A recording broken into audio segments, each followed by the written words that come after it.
Hello Facebook, hello YouTube, Donnie Gilson here on 8/9/2012. Before we get into this video, I want to discuss something that a lot of people have been trying to figure out. One, why is Alfred Weber and I changing our minds on Nibiru? Well, this really sums up exactly what we're trying to tell you all. While it is true that scientific evidence shows a celestial body is perturbing the outer planets of our solar system, causing solar system-wide planetary warming and causing demonstrable seismic, volcanic, climatic, and geological visible effects on Earth, it is a scientific error to conclude that the celestial body causing this is Zecharia Sitchin's Nibiru, because that planetary body is a fabrication and a hoax. That was in the new article written to summarize the August 1st interview that I had with Alfred Weber on freedomizerradio.com. We are not stating that there is not a celestial body out there. In fact, I am going to be having the founder of the Hercolubus Eagle Foundation on my show coming up in the next couple of weeks. We'll be talking about this body that I believe is right here to the right, or to the left of this text.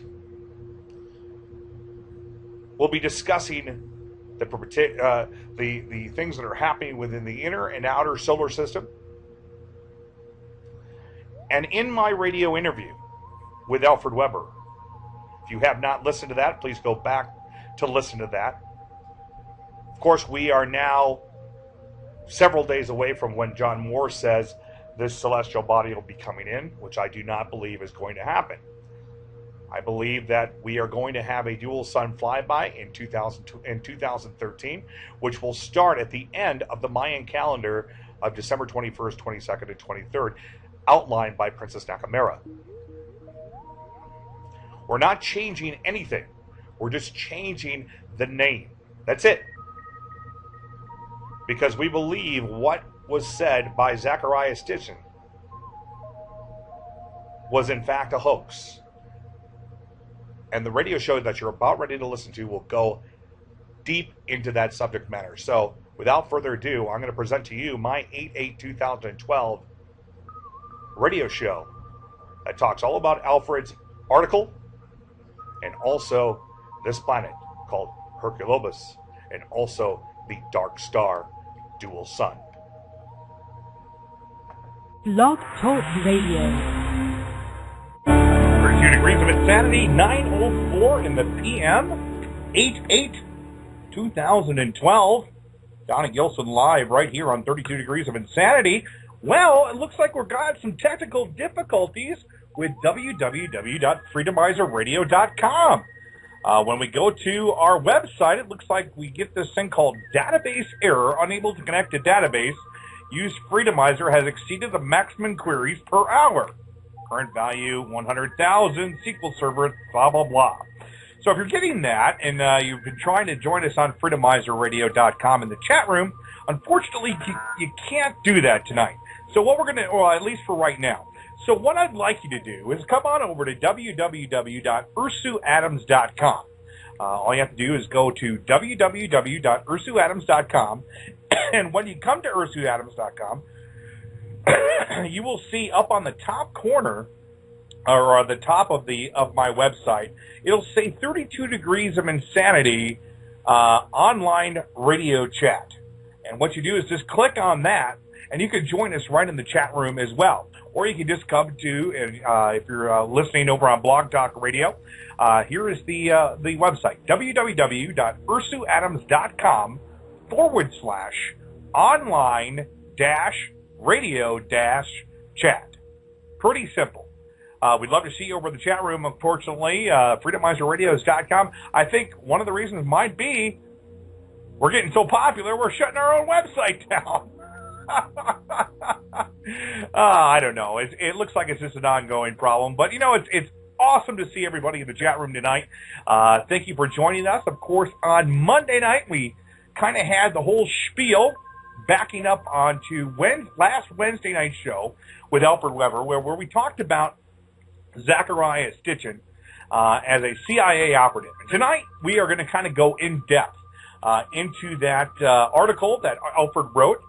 I want to, kind of give, everybody's been kind of asking me, Donnie, why are you backpedaling on Nibiru? I'm not backpedaling on Nibiru. What I'm doing is I'm calling it by its real name, which is Hercolubus. Now, of course, NASA itself has been tracking Hercolubus for quite some time. But we're going to get into that in a few moments here. But I do want to talk about some of the psychological operations that are happening currently right now.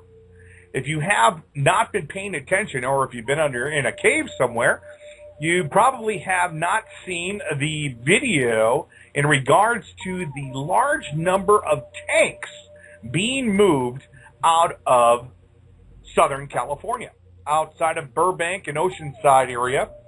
There is a videotape that's circulating right now of this. We saw one last year, right around, I want to say it was April of last year, maybe right after the Japanese tsunami. We saw these huge medevac movement coming out of Southern California. Well, we know that there's a repair area down there in Southern California. And, of course, during all times, they're moving equipment left and right. But what we have not been, and what is strange about this particular movement is the amount of equipment that is being moved. I have never seen so many tanks on flatbed trains in my life, ever. I wish my dad was still alive today, because I remember when I showed him that footage of the medevac stuff. So he goes, man, we're getting ready for something. What are we getting ready for? We're moving something. We're moving equipment out of somewhere, and we're sending it somewhere. We're getting ready for something. He's like, those are transport units. He said, I remember them well. I used them in Vietnam to get into the jungle. My dad would have been a perfect guy to hit up on, to ask, about all of this stuff. So I find it very odd, the timing wise, of course, John Moore talks about, the particular August 17th statement in regards to he calls it a planetary body, the size of the moon that's supposed to be coming in.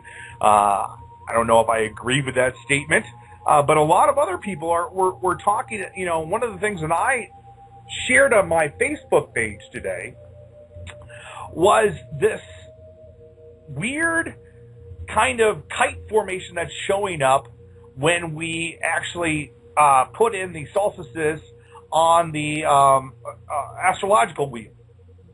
And what we see is a possible warning of an August 13th tsunami warning, or volcanic activity, or earthquake activity.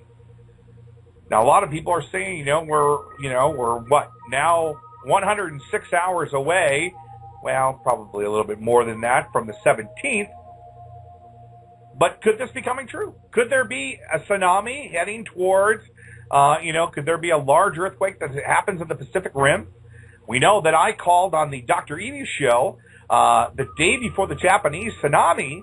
I called the earthquake in Japan, I called it in the Pacific Rim. And that was quite amazing. I was quite shocked when that happened. So we're keeping a very close eye tab on what's happening here. I think everybody should be prepared for the worst, but hope for the best. It's the only thing we can do. There's really no science to this. We don't know if this is going to happen or not. I hope it doesn't.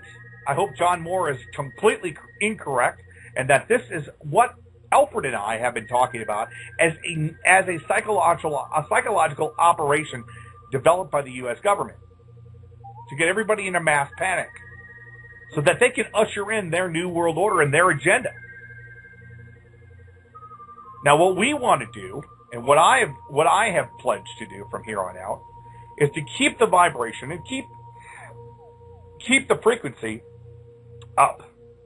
One of the things I mentioned on my Facebook today, and I want to read this to you guys, and I don't know what's going on in the chat room tonight, so also, if you want to call in, tonight. You feel free. Tonight's number, 347-324-3704. Again, that's 347-324-3704. As I said when I started this, let's see if Freedomizer's up. Freedomizer.com is not up. So you can come to www.ursuadams.com. Join us. Look up on the top area. It says online radio chat. And at that area, you can join us right in our Chitango chat room. You know, this is great. I'm glad we have a backup. I'm glad that when Tim, my webmaster, made my website, I'm glad that we made a backup chat and a Blog Talk Radio widget for 32 Degrees of Insanity, where, you know, we can actually have everybody, you know, this is a nice little backup for everything as well. So the people that are in the website, if you could share, just put this into the Blog Talk chat room as well. There is the link as well, so that others will have it, and then put it on your websites or on your Facebook pages, so people will know how to get to us and able to listen. Because you can listen to us on our Blog Talk Radio widget right on ursuadams.com as well. This is you know, so we haven't lost all communication, which is absolutely wonderful. All I did was refresh on my and then I noticed that the Freedomizer Radio website is down.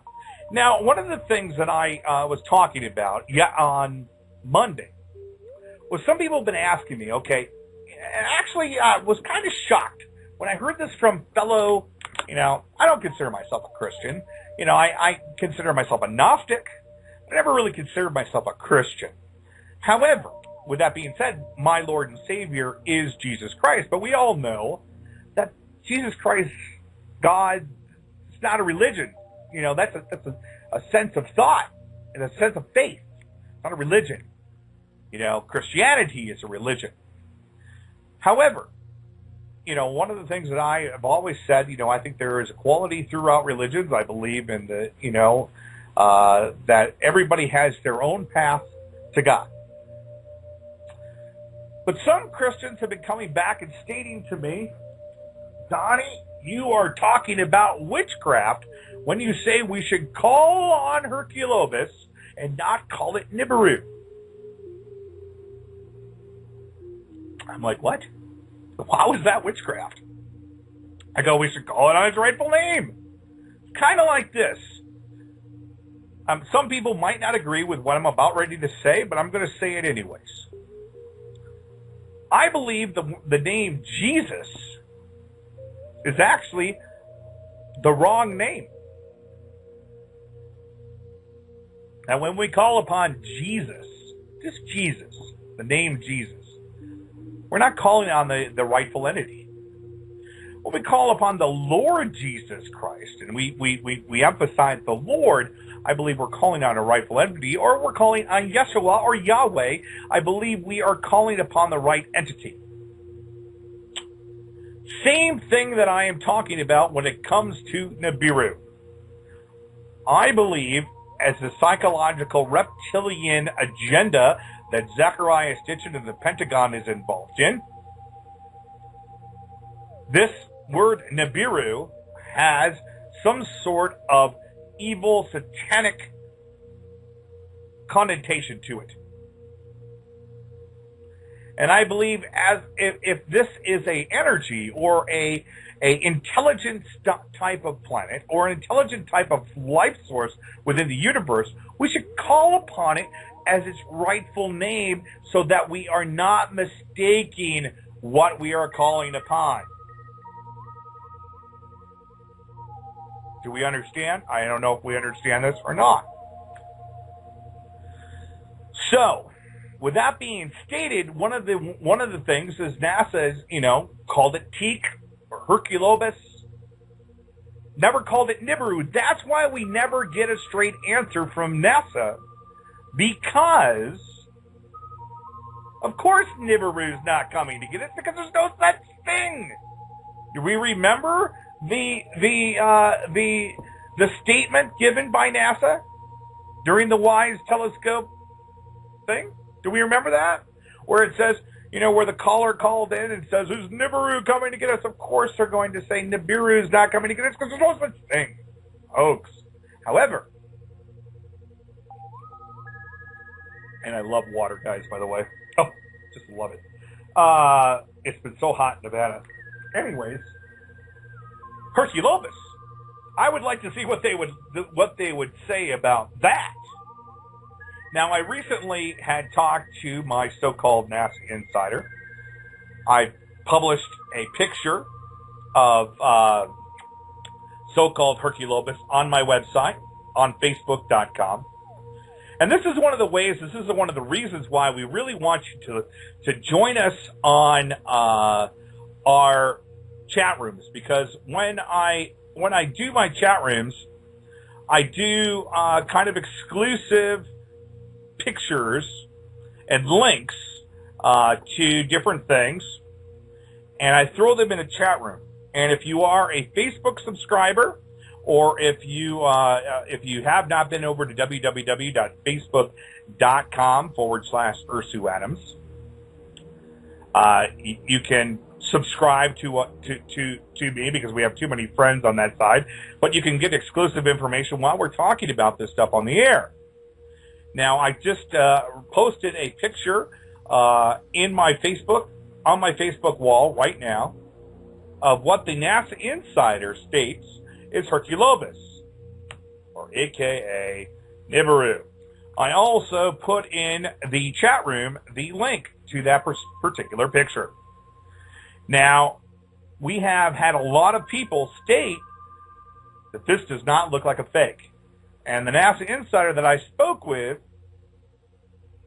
stated that this was taken in the constellation Sagittarius at the end of July in Antarctica.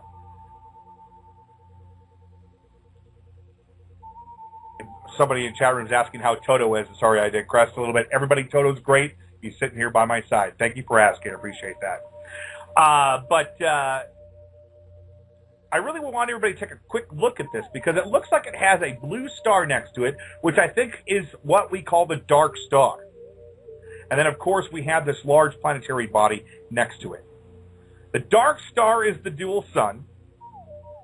And, of course, we have a planetary object that is following it along with moons.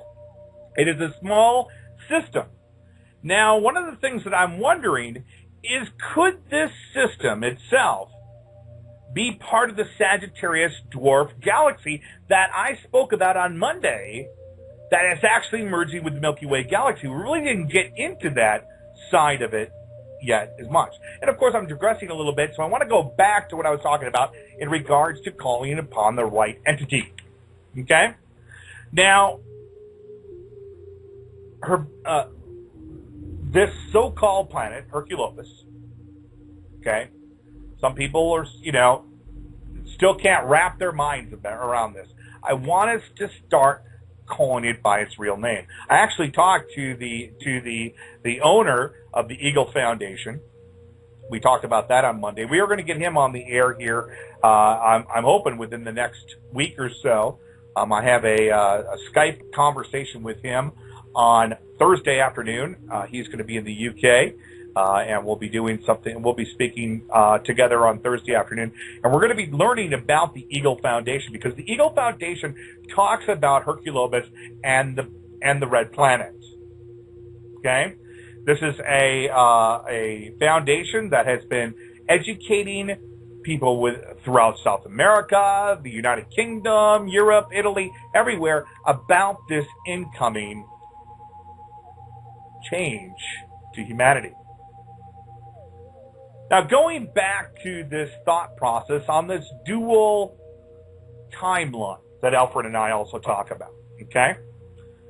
People are still not able to wrap their heads around this, because a lot of people are saying, well, in the Bible, it says we are heading for death. We are, we should fear God, and that we are going to experience destruction. Oh, I believe that is very much true. I believe exactly what Arizona has said before on this radio station. Arizona, of course, is a very big contributor to our station, or to at least my show. And Arizona has seen a lot. He says what the Lord has showed him. However, with that being stated, I think the one thing he missed was something called the rapture.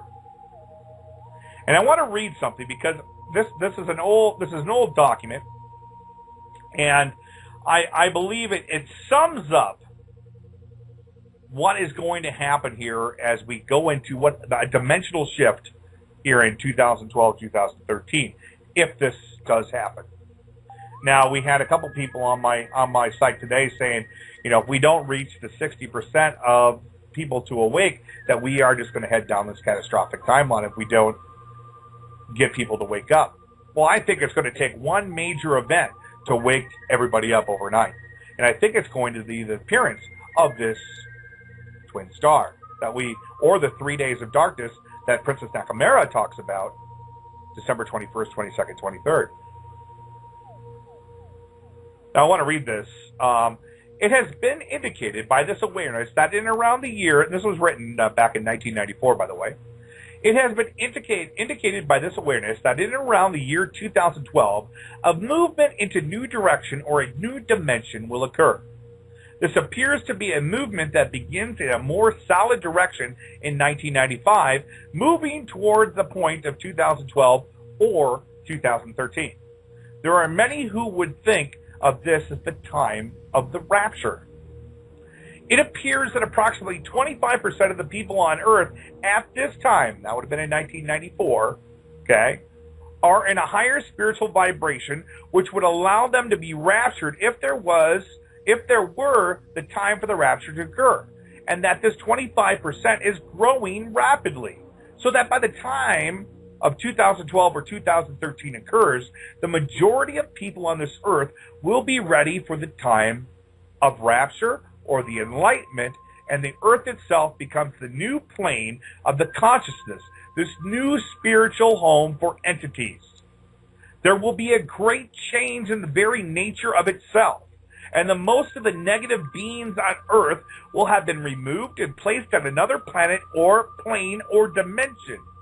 It appears that there are numerous other channels who have picked up this and are now giving similar information about the date of 2012 or 2013. The emphasis during the coming decade and a half, this reading was on November 8th, 1994, remember, will be on the spiritual vibratory increase.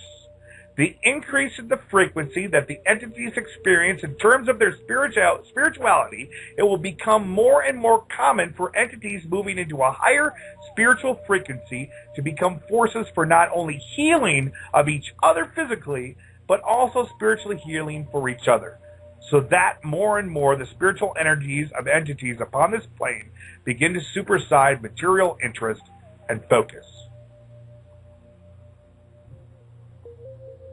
Sounds pretty simple, doesn't it, guys? What did the Bible say about materialistic things? To give away, to just not worry about it. The Evil Foundation talks about how we are so focused on money and how that is kind of the root of all of this. We're trapped in this. And, tonight we are going to read that. We're going to go in depth into, and if I don't get the calls, guys, it's because I really want to get this information out tonight. I will take a couple calls here and there throughout the show. And again, if you want to call in and speak to us, 347-324-3704. You can definitely join us. You can also join us in our chat room at www.ursuadams.com. Go to the top where it says online radio chat, and you can join us right in the chat room right there. It's our Tango chat room. You can join us as an anonymous user. You can join us as you can get your own little screen name and all of that. We're going to be back here in give me about 5 minutes here. We're going to do a couple little commercials here, and then we're going to be back here with 32 Degrees of Insanity as I delve deeper into the thought process that Alfred Weber has in regards to this 2012-2013 positive, negative timeline. Zachariah Stitchin, as an operative for the CIA Pentagon, was he also involved in the 2003 invasion of Iraq? What does that have to do with? Does Afghanistan have a time portal?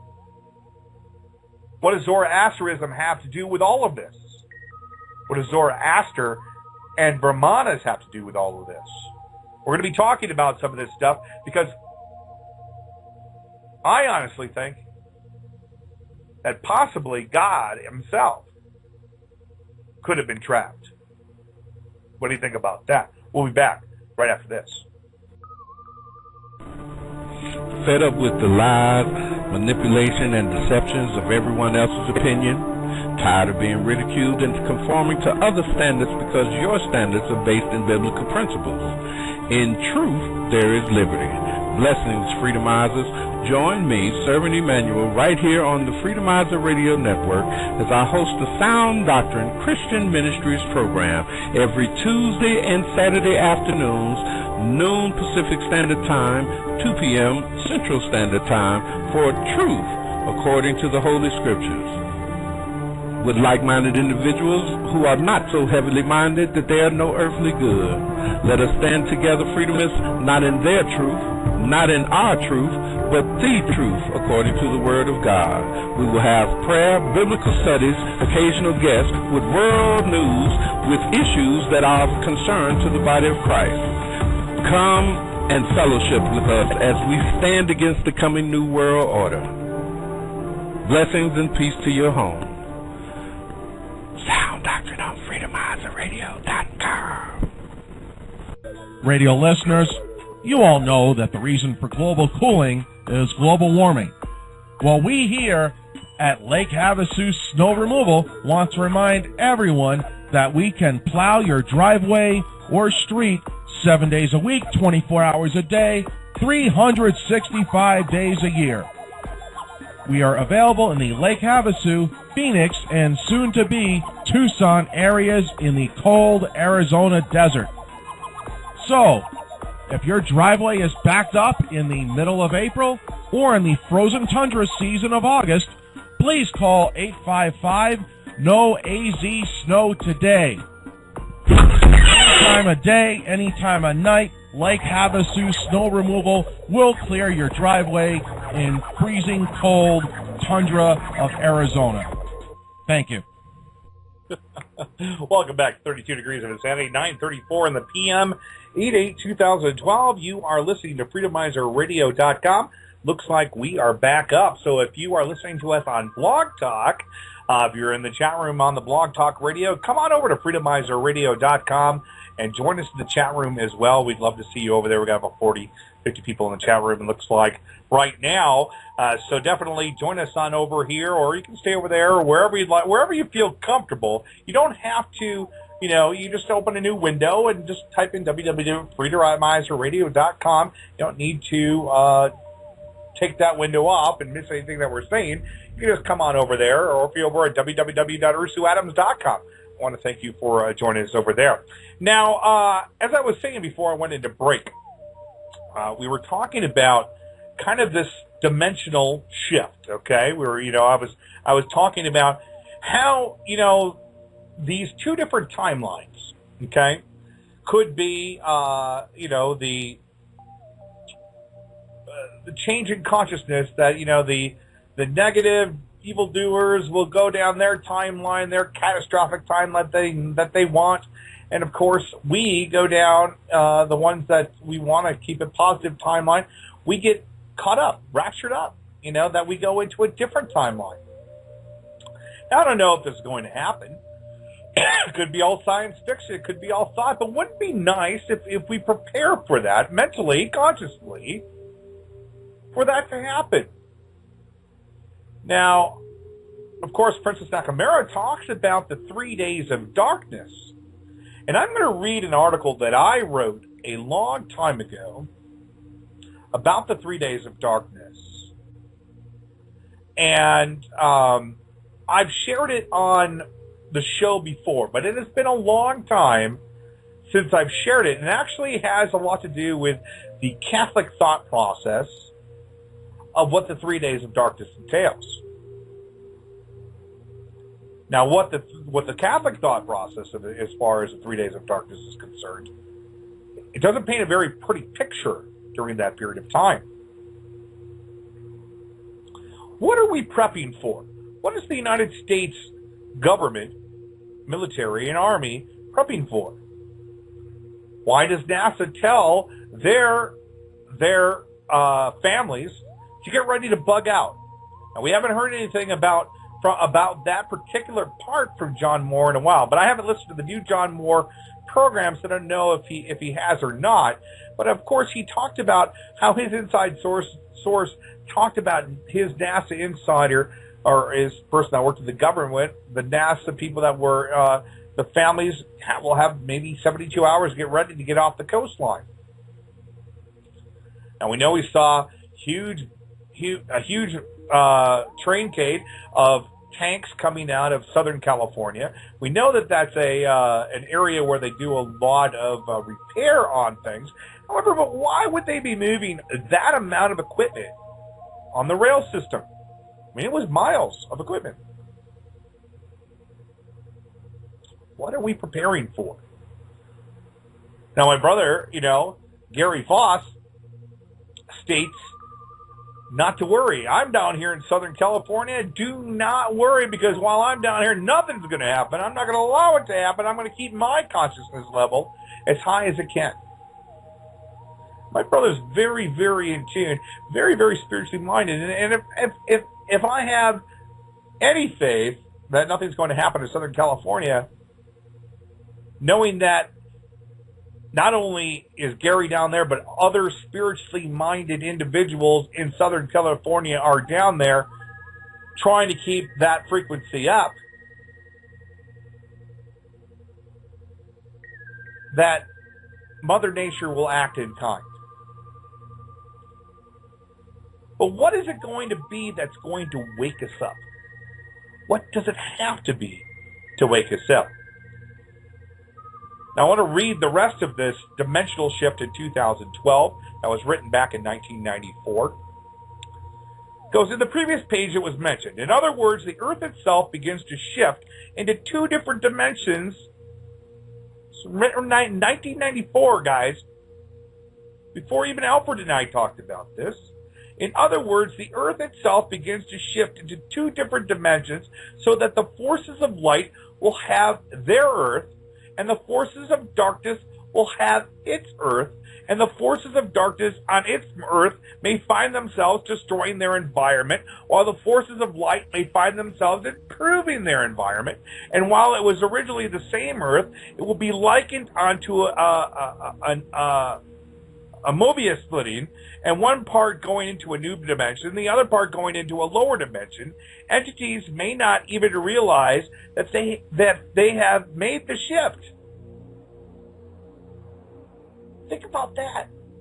Entities may not even realize there has been a shift, but they will recognize that things have improved considerably, or that the things have really gotten a lot worse, depending on which dimension they find themselves moving forward. That's interesting, because I was thinking the same thing. I'm like, this is not going to happen overnight. We're not going to wake up, because when I had Guy Needler on Truth Frequency Radio, on my first show on Truth Frequency Radio, and by the way, I might not have a show this Saturday night. We might not have a special edition of 32 Degrees of Insanity. I might be out of town this weekend. It's possible. I'm hoping that I might be. I'm going to go meet with a brother that I haven't seen in a while. Not my brother, but a Masonic brother. So it's possible I might not have a show this weekend. Just keep looking on www.ursuadams.com and also on Facebook, and you'll know if I have a show on Truth Frequency this weekend or not. But I will keep you updated. But anyways, going back to this. So think about that. We might not even know that we've actually made the shift. And I talked about that on Monday. I talked about this multiverse. And Guy Needler talked about this as well. He said it's not going to happen overnight.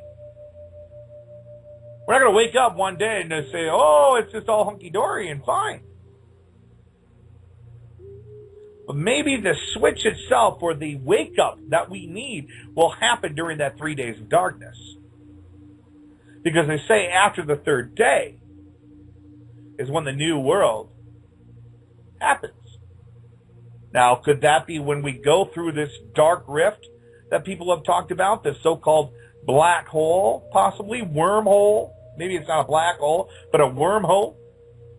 And that is when the Earth itself does a split, that all communications, everything is locked down, similar to what happened in India recently. Maybe that was a dry run to see how civilization could handle it. Because, I mean, that's the largest blackout ever to happen in the history of the world. And it was the size of not only North America, but South America combined.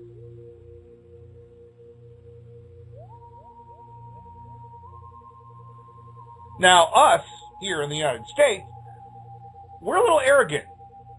If it doesn't happen in our backyard, like if it doesn't happen here in front of us, it doesn't mean it doesn't happen. It's like it's not even true. How arrogant is that? I mean, I felt for the people that were without power in India. Come on. I remember I watched this movie once, and this is going to be kind of disgusting what I'm going to tell you, but the movie was called Shit. Literally. That was the name of the documentary. You can find it on Hulu. Watch it sometime. You will be freaking flabbergasted, because India itself doesn't have some parts of India do not have underwater toiletry systems. I mean, if you ever see that movie Slumdog Millionaire, you'll know exactly what I'm talking about. Remember when that little kid dropped down? He dropped into the shit. He was all covered with it. He was taking a shit and a poop in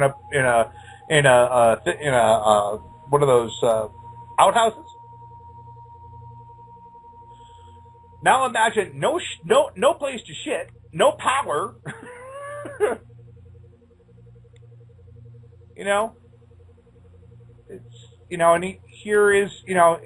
a huge area of the world. So I felt for all these people, because, here we are, we're still, enjoying our electricity and blah, blah, blah.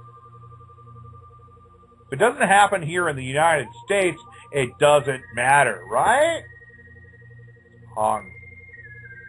We need to get our heads out of our asses, the USA, and start looking at humanity as well. That's why I remember when I went over to Europe and I was hanging out in Germany and Prague, they hated frickin' Americans. Thought we were arrogant assholes.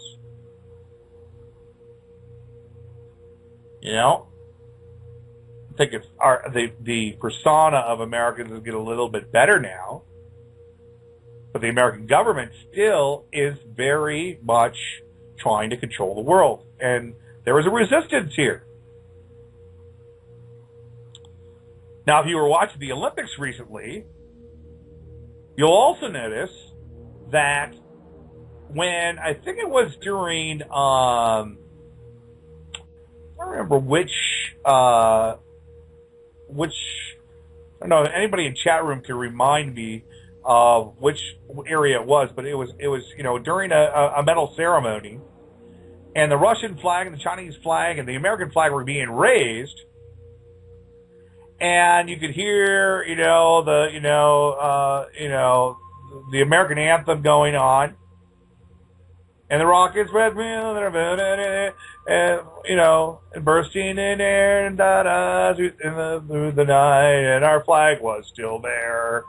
And right as that went, our flag was still there, the United States flag fell to the ground.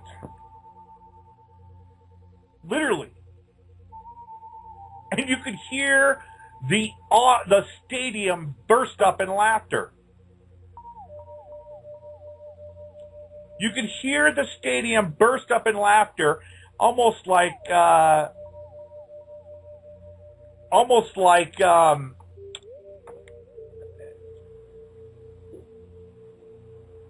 it was funny, but it almost seemed prophetic in a way.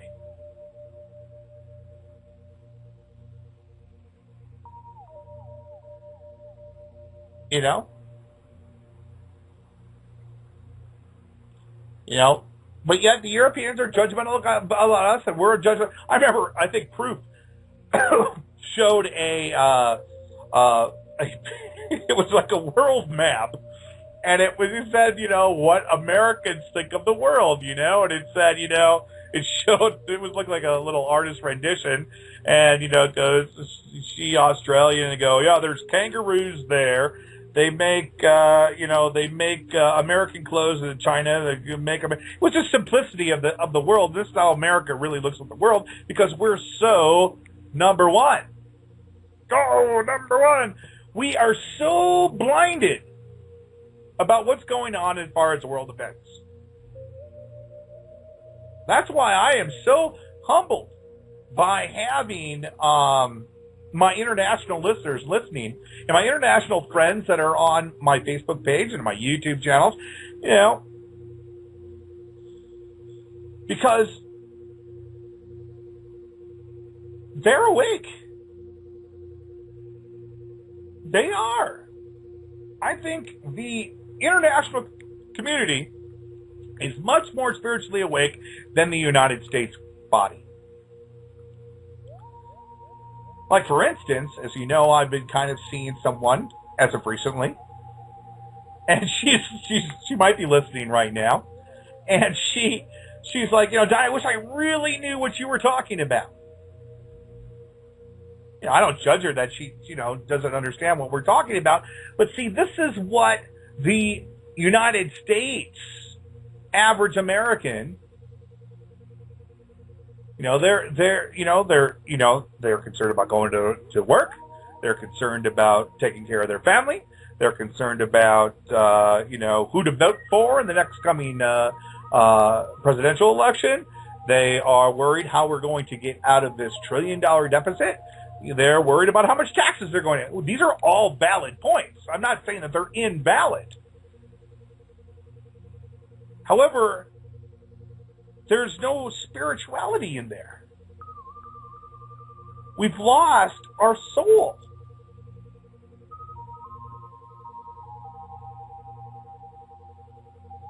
Yeah, Brooklyn Girl says, Donnie, they're concerned about Jersey Shore. Yeah, everybody's connected to their TV. I mean, I fall into it too. I mean, I gotta admit, I was watching Hollywood Insider a little earlier. You know, checking it out. I keep up on my Hollywood stuff. That's why I don't want to see it go into the ocean, because I kind of find it funny. But yet I try to keep myself a balance of that sort of stuff.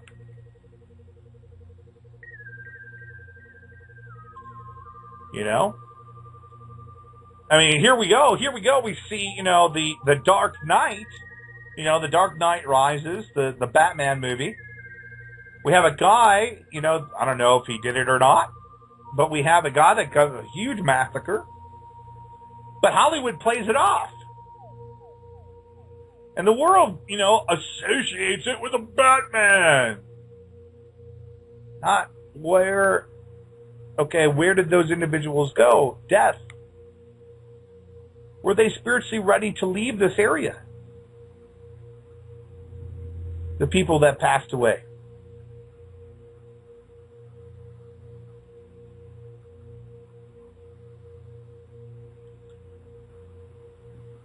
Even if nothing is coming, we all still need to be spiritually aware. That's what my radio show is all about, and it's what it's always been about, really, is getting everybody spiritually aware and spiritually ready. Some people say, Donnie should practice what he preaches. How do you know who I am? How do you dare to say that in my chat room? You don't know who I am. Practice what I preach. You know what? I'm a sinner just like everybody else in this world. I make mistakes, but yet I have the balls to get on a radio show, my own radio show, here on Freedomizer Radio Network and also on Truth Frequency. I get on and I try to tell everybody at least what I'm thinking. I show my face. Everybody knows my full name. I don't hide behind an alias.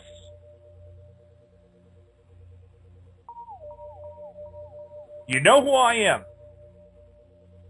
Somebody today was really nice, and I want to read this to you because I came across this, and it was I get some really touching emails, because I really want to thank, really, I do. I get some really touching emails from my viewers, and sometimes I see them in comments as well.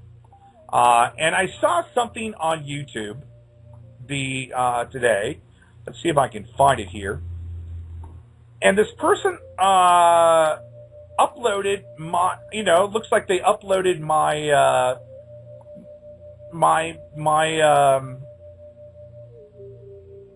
Hercolubus Dual Star 2013 Flyby video. Let's see here. Whoa, what's that? Okay, very strange. That's the one thing. You go to YouTube right now, they got all kinds of little advertisements going on in it. It's crazy. But so I went and I saw this thing. I didn't flag it, because I was like, it goes like this. He goes, I could care less if Donnie is on 16 medications, being sued by 10 people, and nuttier than a bag of Planters peanuts. And you know why? Because he treats people with respect. And that is how you can tell whether someone is legit or not. Integrity. People who lack integrity are full of it, no matter how many truths they can twist. People who have integrity, now that's genuine. Be damned any other semantics. And then he was going on, kind of went off on a tangent. He was trying to say that, why are the trolls going after Donnie? And, and he's like, I've been trying to get, trolls to hit me up forever, and nobody wants to do that, but they want to, and they're all focused on Donnie. He goes, I personally think most of Donnie's trolls are paid to troll, because no matter how much I encourage them to trash my videos, they stay strictly focused on Donnie. That kind of tells me something.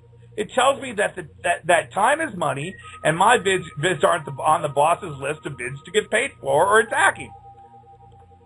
You know what? That's kind of true. Or it is true. I don't know who these people are, and I was kind of going to go into, I was going to trash talk a troll today. I had a really long email conversation with this guy today that, you've probably seen the video. It was this Fife, Scotland video that's saying it showed so-called Nibiru next to the sun. And if you were on my Facebook page today, you saw that imagery. I put the video up. Well, this guy, I showed a 15 seconds of a still from the BBC documentary of Nibiru. If you've all seen that one, that's like 80,000, 100,000 hits to it. It also in that documentary, it shows remember last year in July when I had that video in regards to the new Mars station, the three guys in the radiation suits pointing up at the sky and looking at something odd in the sky, but we didn't really know what it was. Well, my video's in that, and of course, his so-called video is in that as well. I'm not going to say who the guy is. I'm not going to give him that credence on my radio show. But with that being stated, he flagged my video for a copyright. Of course, we know under the fair use, I can use that. And I was actually kind of, outlining his video. I wasn't bashing his video. I was just, trying to figure out times in Fife, Scotland, where it would have been in Fife. If you remember that, it was like 4 videos ago. So the guy flags it as a copyright, and of course I'm fighting the whole thing, and I don't really care less. People are trying to shut down my channel, and I've gotten those videos back, of course. So I had those 2 copyright strikes, and I was all worried. I'm like, oh God, if we get another copyright strike, we're going to be done. Well, this, of course, they tried to go for the third one, but they didn't realize that those two others were back up and, they were taken care of. YouTube gave them back to me. So I had no copyright strike. So now I got another copyright strike. Sucks. But who cares? So one big deal. So I'll get that video back, but it doesn't, what I'm trying to get across is if somebody is trying to communicate the truth in regards to Hercolubus or Nibiru or whatever you want to call it, okay, you're trying to communicate this, I don't care if you have a disagreement with the person, as long as you're both trying to get the same message out.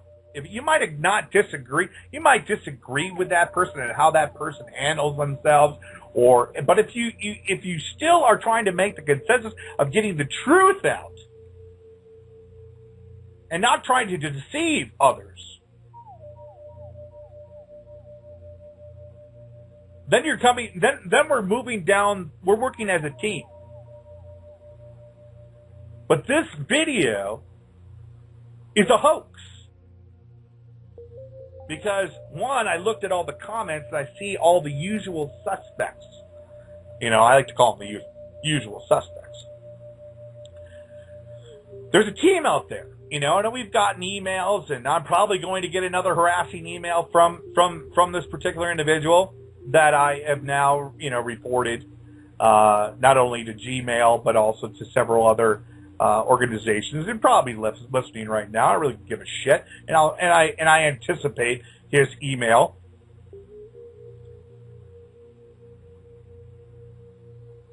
But here's the thing, and I said I was going to do a segment on trolls, so this is my little segment on trolls. Okay, bear with me, guys. Bear with me. Okay, we'll get into the Zacharias pitching stuff here in a moment. But it seems like I'm always getting attacked. That's the underlining message here.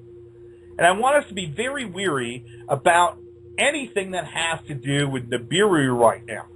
Everything that I've showed you thus far in all of my other videos, and I'm protecting all of my videos right now. All my research is protected. All you guys are going to be able to see right now is what is going to be available on my Facebook channel or on my my YouTube channel. Or my radio show. Right now, everything is protected. It's not going to be going out. We're downloading every single video right now, and so that research is protected because we know we're being targeted, and we're not going to take. We need to keep that information for everybody. That information that I have done, the research, the tons and hours of research that I've done, I'm not moving back on any of it. I've showed you guys wonders in the sky that make, But here's the interesting thing, and I was thinking about this, and Alfred and I'm going to take a quick break here. And we're going to come back, because I'm going to segue back into Alfred's mem here that he... the 2012-2013 Nibiru Flyby mem hoax. Did Zacharias Station cooperate with the U.S. intelligence in setting up the 2003 invasion of Iraq and the 2012-13 Nibiru Flyby memorandum? Because one thing I thought about in time travel, and Alfred and I talked about this. Of course, we had Andrew Bizzago, we've had Laura Eisenhower. Speaking about Laura Eisenhower, we're going to have her back on the air this month, hopefully. We haven't set down a date yet. I'm hoping maybe the day after my birthday. I have to recontact her and find out when we're bringing her on the air. But she did want to come on in August to talk about time travel. Hopefully we'll get Andrew Bizzago involved as well. I have an open invitation to Marshall Masters if he ever wants to join me. But we're, that's the team right there. And we are trying to work on getting out the right information, and including the Pythagoras Conference. And we haven't really talked about that. And if you have looked at my YouTube channels, you haven't seen that we're going to talk about ticket giveaways we are actually going to have the president of the Pythagoras Conference. She was supposed to be on a couple of weeks ago. She had there was kind of a misunderstanding of times. So we are going to get her on. We're trying to reschedule that right now. I've been talking to her assistant. We're trying to figure out a time to get her on to Freedomizer, because I think it'd be a better platform to bring her on. Because I believe in October, when the Pythagoras Conference comes on, and I really think you guys should really think about going to this Pythagoras Conference. If you haven't learned about the Pythagoras Conference, all you have to go is pythagorasconference.com, or just go to my website, www.ursuadams.com. Right off to the side, you will see the I think it's 66 days until the Pythagoras Conference that'll be taking place. You can buy tickets on my website. You get $100 off if you put in the promotional code Don. It is expensive. I'm not going to lie. It's $399, $499 if you don't go through my website.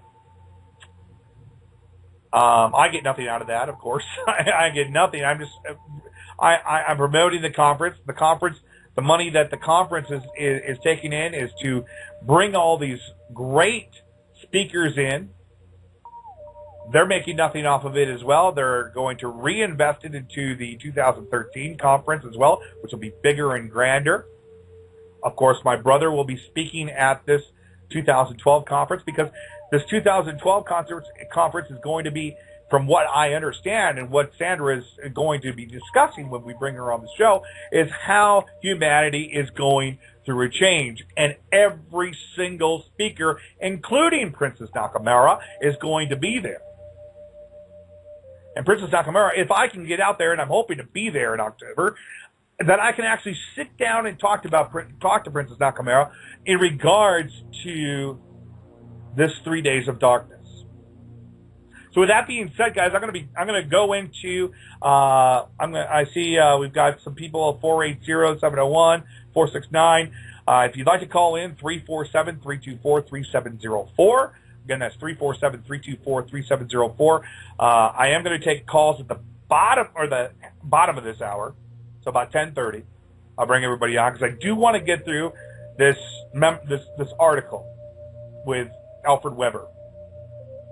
I want to talk about this article because I have promised you guys I was going to do this.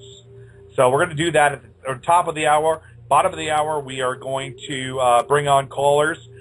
Feel free to call in, 347-324-3704. If you are listening to us on Blog Talk, stay right where you are, but just type in www.freedomizerradio.com and join us in the chat room. We've got 30, 40 people in the chat room right now. A lot of our great guests are regulars in there. Mo's in there. Brooklyn Girl's in there. Ren's in there. Good to see all you guys. It's so great to. Above Clouds is in there. I think Hans is here. I haven't seen Eagle yet, but we've got all of our regulars in there. Oh yeah, Hans is in there as well. So it's good to see you. Leo the Co is there. I think you're new. I haven't seen you before, but yeah, join us here. Yeah, Dat the White King. What's up, guys?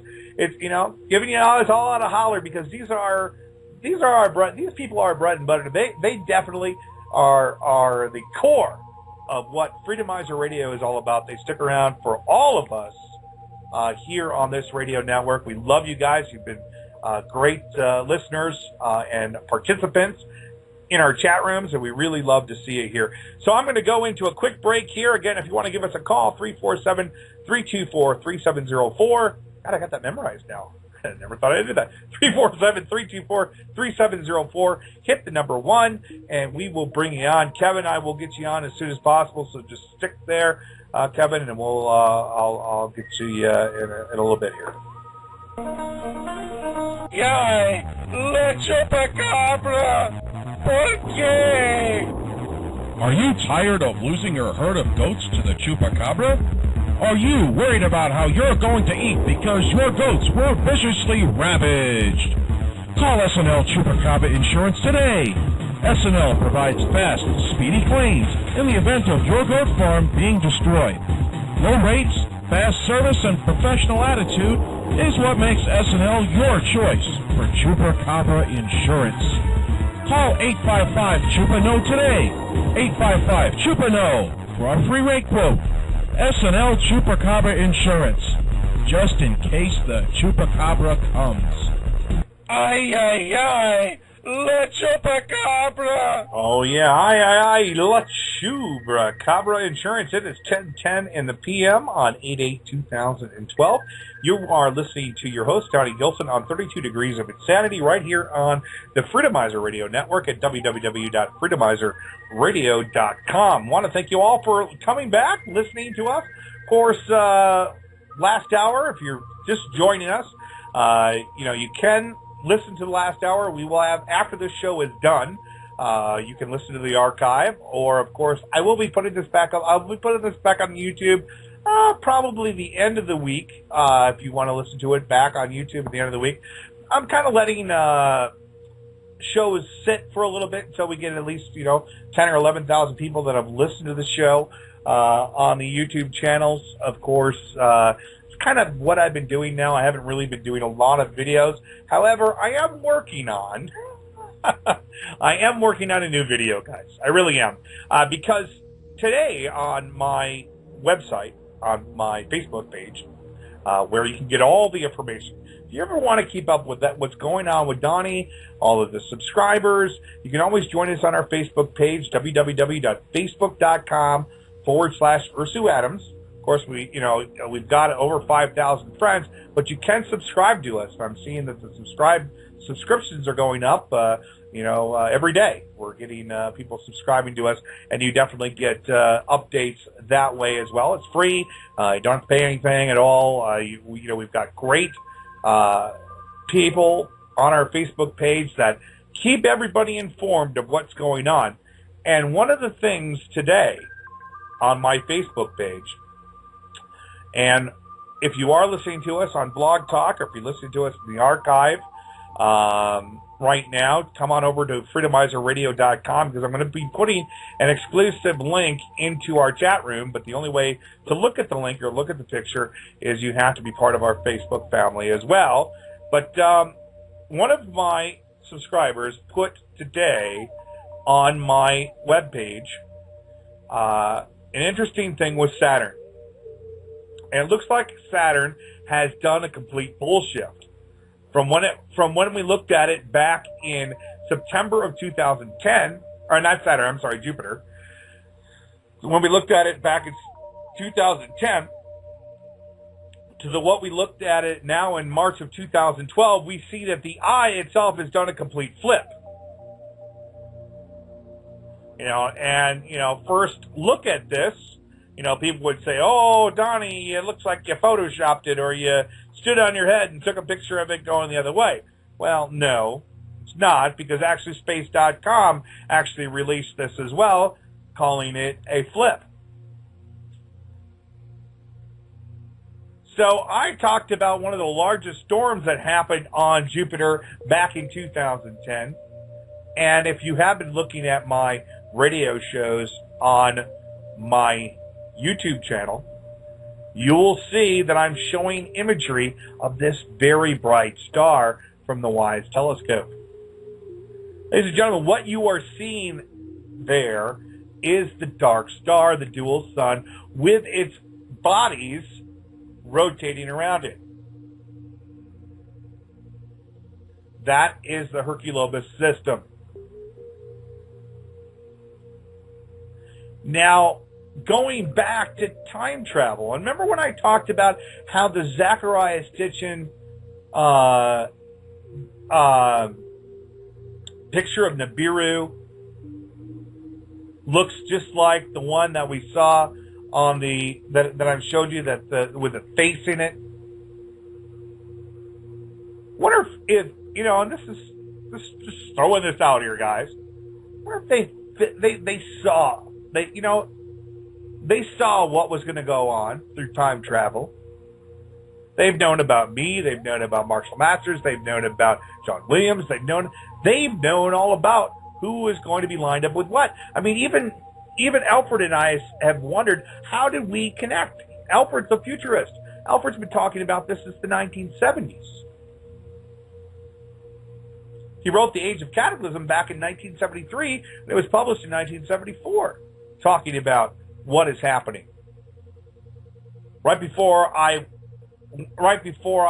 last hour, we were talking about the dimensional shift in 2012, an article that was written back in 1994. I'm going to actually read that quote one more time. In other words, the Earth itself begins to shift into two different dimensions, so the forces of light will have their Earth, and the forces of darkness will have its Earth, and the forces of darkness on its Earth may find themselves destroying their environment, while the forces of light may find themselves improving their environment. We're talking about two different timelines here. The Bible talks about that too, rapture. You know?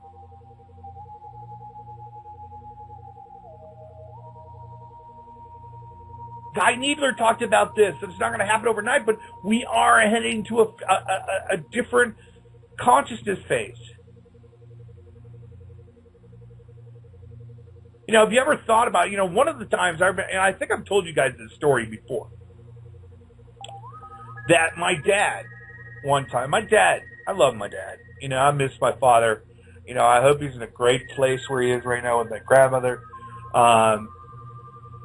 You know, and I dedicated one of my videos to him on Father's Day, of course. My dad's named after me. I'm junior, he's senior. And my dad one time said, you know, that he was downtown Minneapolis, and he saw me get out of the limo. And he saw that I was dressed up like in an Armani suit. He yelled at me, and I guess I turned to him and looked at him. And then I walked into the IDS tower and went on my merry way. And he couldn't understand why I didn't stop to talk to him.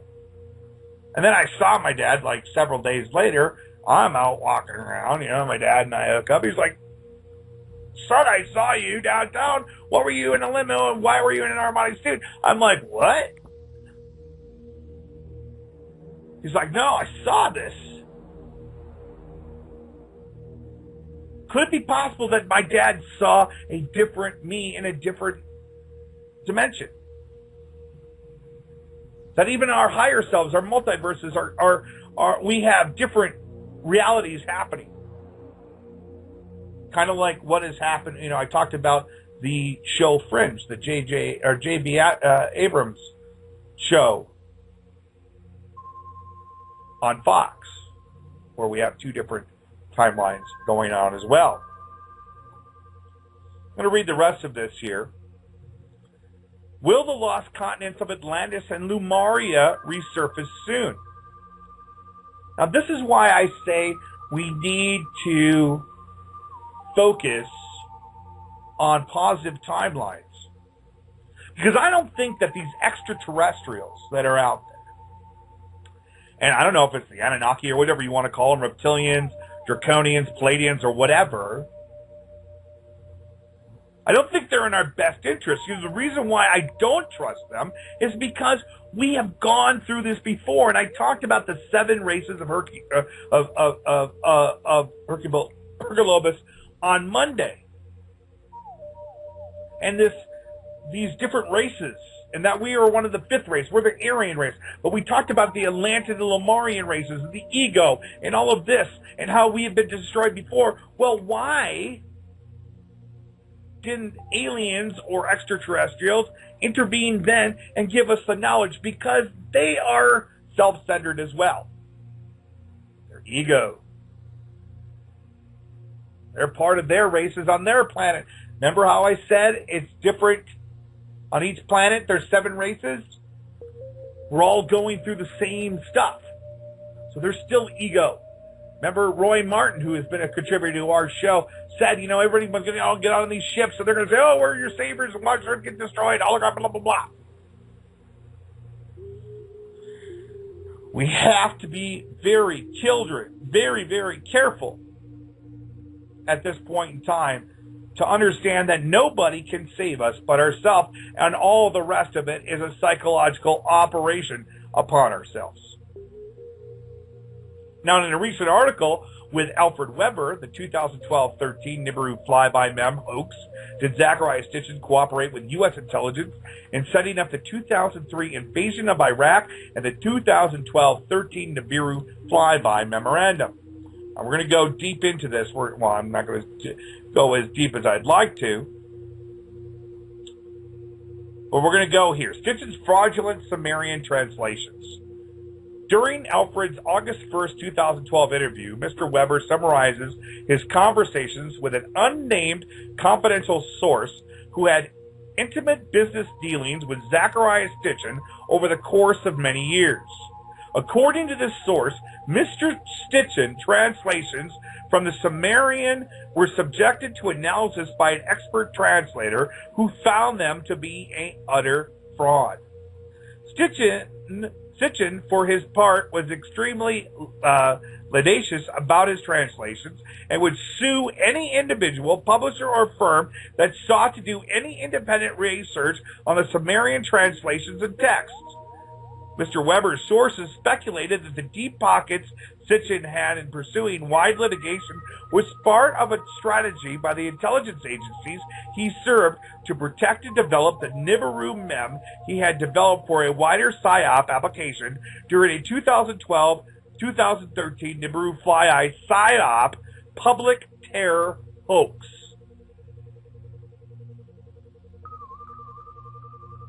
Now imagine that, guys. Imagine, some people say, well, if this was a PSYOP, then why does the majority of the world know about this? Well, because it hasn't happened yet. Imagine if a Project Bluebeam or some sort of intelligently controlled, like Bob Dean talks about, a Vimana, Nibiru, that I've even stated, under intelligent control, just kind of appears. The size of a moon. Eh? Just kind of appears out of nowhere, going against all laws of physics, or even interdimensionally. As we raise frequency, we see something in the sky that we are not able to comprehend. And that embarks complete terror throughout the world. And now we have all this history on Nibiru that we can give to the general public to create a psychological operation for the general public during a flyby. So it's very important that we are able to expose that right now as a counteract to what could be presented to the public in a later time. Independent researchers conclude Stitchen's translation of fraud. Independent researchers Michael Heisner, PhD, and Jonathan Gray also found Stitchen's translations of the story of the planet Nibiru to be fraudulent and a fabrication, and the Sumerian text Stitchen allegedly translated did not even exist. Well, that's interesting. See, we as a society, if we are presented something, like the Dead Sea Scrolls, for instance, all of a sudden they appeared in 1913 or something like that. The additional text to the Bible. We happen to find in some cave near the Dead Sea, some guy, and then it ends up in the antiquity department, and then it becomes this whole thing, and now we have this thing, and now recently the lost books of the Bible are there, and we take that at face value. Oh, since we see it, it's true. It's like, if science doesn't prove it to be real, it's not real, right? We have to look to scientists to verify things for us, kind of like God, as some atheists want to say. Well, there can't be a God. Can't prove it to me. And the only way you can prove it is through your faith. Well, that's arrogant. And you can be arrogant too, say that you believe in a God. But I'd rather put my money on a God than no God at all. Right? It's like a gamble.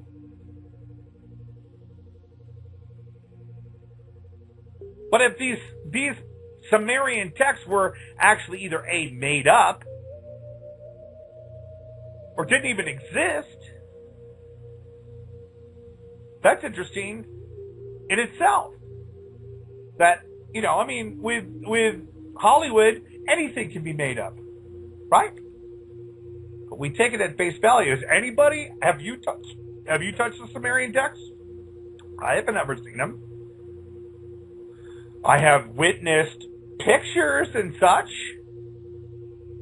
but I've never actually touched them. And can we go look at them anywhere? I don't know. I don't think so.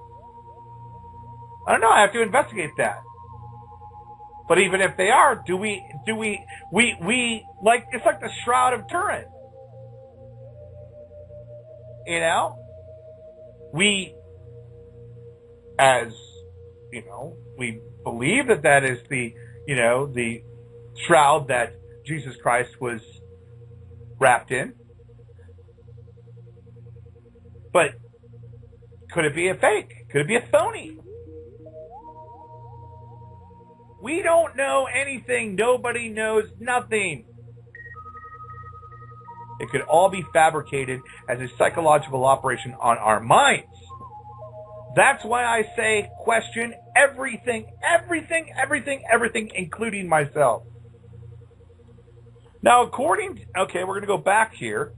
The summary of a video by Michael Hazer, PhD's presentation, exposing the fraud of Zecharia Sitchin, states that Zecharia Sitchin is a fraud.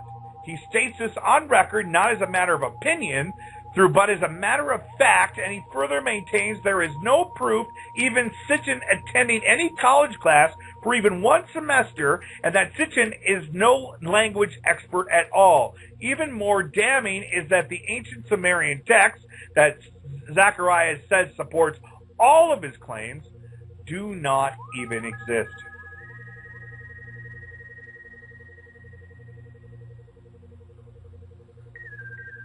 And it goes on further. It goes, Sitchin as an intelligent operative for the global elite. During the August 1st, 2012 interview with me, Weber states that the source he spoke to said on one occasion Sitchin admitted to the Weber confidential source that Sitchin was working covertly as a part of the plan by the global elite to implement a new world order, using the planet Nibiru, Sitchin's own invention, and the popular fear of global catastrophe as disinformation tool to herd humanity into accepting a global dictatorship. Even according to Sitchin's biography, Sitchin was born in the Azerbaijani SSR of the Soviet Union, but was raised in mandatory Palestine. He received a degree in economics from the University of London and was an editor and journalist in Israel before moving to New York in 1952. While working as an executive for a shipping company, he taught himself Sumerian cuneiform and visited several archaeological sites. That's what we're being told. But do we have proof of any of that? We must question everything. Question everything. Even my research, question it. I mean, I'm showing you NASA stuff. We're getting it from NASA. I mean, here's a great thing, guys. Here's another thing. We have Curiosity that lands on Mars. All right? We have Curiosity that lands on Mars. And we don't even get high definition feeds back. I mean, this thing's got like 17 cameras, beautiful beautiful camera systems on it, and we're getting all this low quality feeds back from Mars. Give me a break. Are we like in the 1960s? Come on.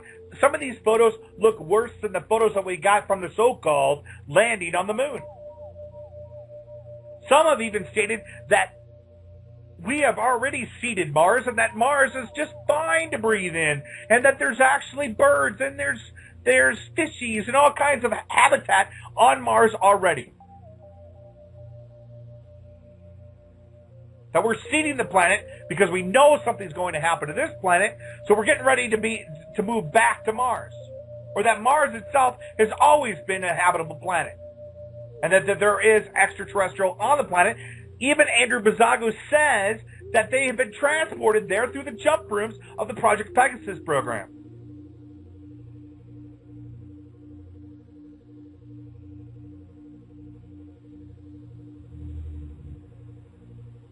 What do we believe?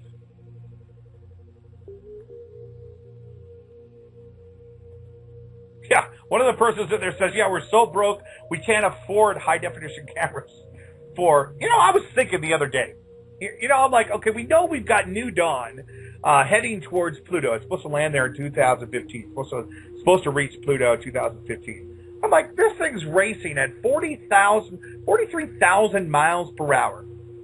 Okay? I thought about this. I'm like, that's fast. How the hell do we know that it's not going to hit some sort of asteroid on its way? How can we tell that thing's going to roll straight forward? It's kind of like Star Wars, How do we know we're going to get inside of an asteroid belt, blah, blah, blah, fly too close to a supernova. Remember when Han Solo says that? Remember that? How do we understand the physics of that? That just kind of blows me away. So we get this, if we can do that, if we can figure out how to send a probe, a satellite, all the way to Pluto at 43,000 miles an hour, supposed to arrive Pluto 2015, we certainly can send back some HD images from Mars, through this brand new rover out there. And that thing looks killer, by the way. It looks like a small car. I mean, it looks badass. I'd love to be driving around in that thing. And you're telling me that thing don't have high-definition cameras on it? Give me a break.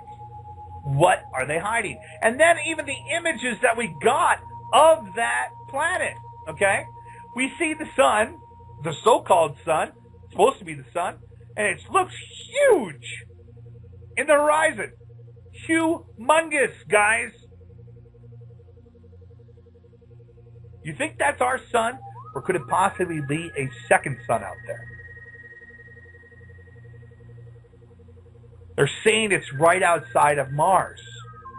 Now, rolling in. And when I looked at this sun, it looked like it had small planetary objects around it as well. Look at those images again. Go back. Ren says it is. Yes, of course. We can't see it with our naked eye because it is still too dark to see. It's a dark star. But yet we can see it on the WISE. And that's what I'm showing you on the WISE imagery. And what's following that dark star is a planet called Hercolubus. Now, even Zecharia Sitchin, they're saying, was also involved in the 2003 illegal invasion of Iraq. Alfred states that his confidential source, a former close business associate of Zecharia, assisted the U.S. government in its planning of the 2003 illegal invasion of Iraq based on Sitchin's advice that the U.S. government should invade Iraq to capture several interdimensional portholes located in Iraq. Now, this is something that I have thought about a lot because, of course, we have Mesopotamia, which is supposedly where the Garden of Eden is. Okay? We know that Iraq is supposedly where the Garden of Eden is. Okay? The mythological Garden of Eden. We also know that Afghanistan is a possibility of an area where a time porthole is, and the Gulf of Aden is supposed to be another area where a time porthole is. Now, some theories are that actually a Vimana, a large Vimana, got trapped in a porthole right in Afghanistan, where Zoroaster, of the god of Zoroastrianism, was locked, was caught up in that. Did not escape.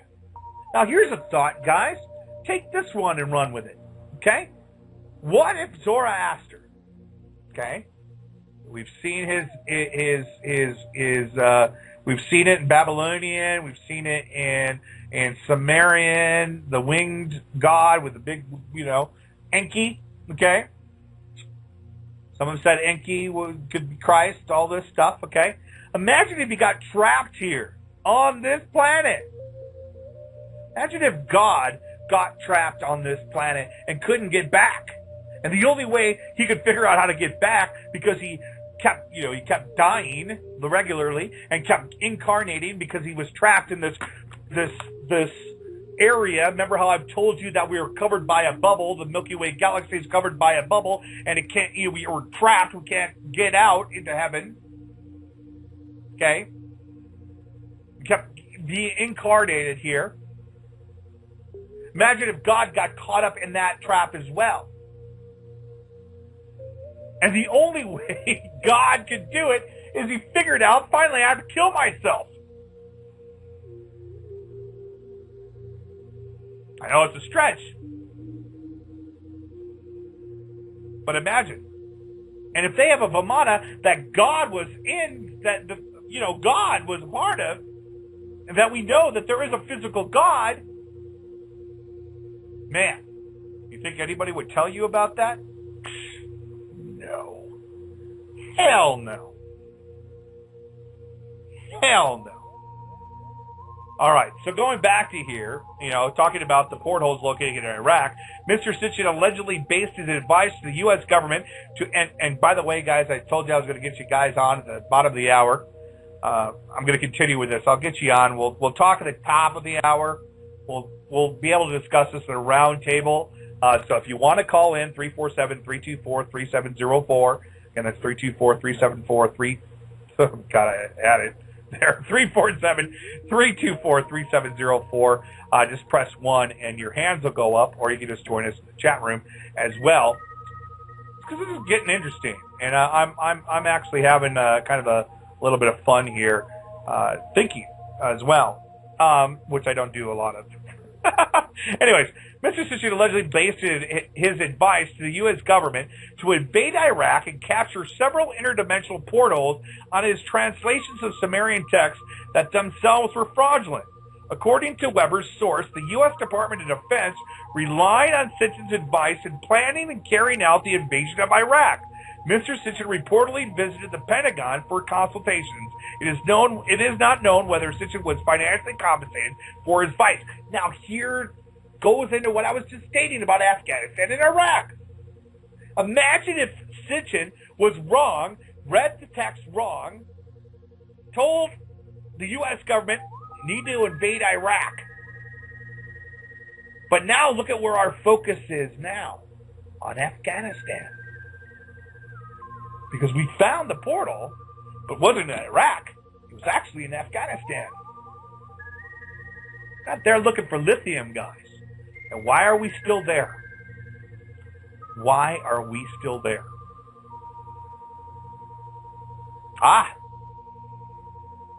Gets you to ponder. Elementary, my dear Watson. That's something we really should investigate. So here we go. Capturing of the interdimensional portals as a goal of the Iraq War, supported by independent research. The capturing of several interdimensional portals in Iraq, as set out in the Sitchin translations, as being a driving motive of the U.S. government for the 2003 illegal invasion of Iraq, is also supported by other independent research. This independent researcher does not mention that Sitchin's translations were themselves fraudulent, and that the U.S. government either was duped by Sitchin or went along with Sitchin's translations fraud as a psychological operation covered for the 2003 illegal invasion of Iraq. Now, the next thing goes into Nibiru did not cause the Great Deluge of 9500 BC. A core component of the 2012-13 Nibiru flyby cataclysm is that Nibiru is an earlier flyby triggering the great biblical Great Deluge that launched Noah's Ark and that destroyed Earth's great maritime civilization approximately 11,500 years ago, around 9500 BC. Yet it had been determined that the global coastal event of 9500 BC was caused by a solar system catastrophe due to a fragment of a supernova Vela coming into our solar system, severely damaging Mars and its surface ecology and destroying the great maritime civilization on Earth. Well, it's kind of similar to what my theory was, where I've talked about this planet Lucifer was a planet, water planet. And then I said that it collided with Nibiru, or another planet, Marduk, or whatever you want to call it, that created the asteroid belt, and that the planet Lucifer, the fallen, fell to Earth and created the Great Flood. Kind of the same thing, kind of. The 2012-13 Nibiru flyby cataclysm mem and hoax. During Alfred Weber's interview with me, his reported conversation with his confidential source that the fraudulent Sumerian translation that Sitchin had produced created a hoax planet, Nibiru, with a 3,600-year elliptical orbit, was now being manipulated by a covert global elite plan into a planned 2012-13 psychological psyop under a 2012-13 Nibiru flyby using a cherry-picking of astronomical, climate, geological, seismological, and other data to create a false mem that Nibiru was about to fly by in the solar system around the asteroid belt and create the 2012 or 13 coastal global event that would devastate humanity. The purpose of this flyby psyop mem would be to engender a level of mass fear and confusion amongst humanity to constitute a psyop false flag operation and facilitate the imposition of police state measures under the National Emergency Act. Now, this is exactly what I was saying in the first hour.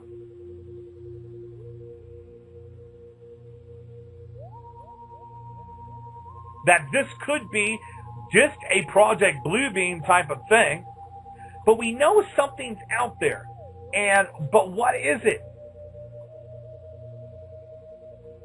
Or is it all a psychological? Is everything, all the data that we've got, everything that we've collected so far has already been predetermined? Even the stuff that I have looked into, everything that you've looked into, everything that everybody else, it's all been, all been seen well before we even got into it, and that we might even be part of this psychological operation. I'm just getting that one right off the top of my head. Because we know NASA never gives us a straight answer, and we don't know for sure that this is even true. But the one thing that I do believe is the cavalry is coming. And that the Lord is coming. So could the Lord be a part of this dark star system? An interdimensional system that we even saw on the Melbourne, Australia thing, that we have not seen yet. And it's starting, the veil itself is starting to uncover. The new world is starting to uncover. That is stated in Revelation. And we're starting to see bits and pieces of the kingdom, which is right here on earth. This, as I talked about earlier, this different interdimensional timeline.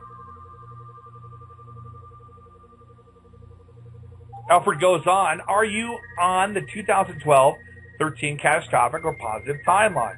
Mr. Weber also notes that the 2012-13 positive timeline refers to the results of a 2010 study by the Farsight Institute under the leadership of Dr. Courtney Brown, using the largest number of military-trained remote viewers in history. In 2010 study, 39% of the remote viewers found a global coastal event in 2013 in which all coastal cities on the earth were devastated, and humanity was essentially thrown back into the Stone Age. This is what they call the catastrophic timeline. On the other hand, 29% of the remote viewers found a normal, positive future with no catastrophe. This is the positive timeline.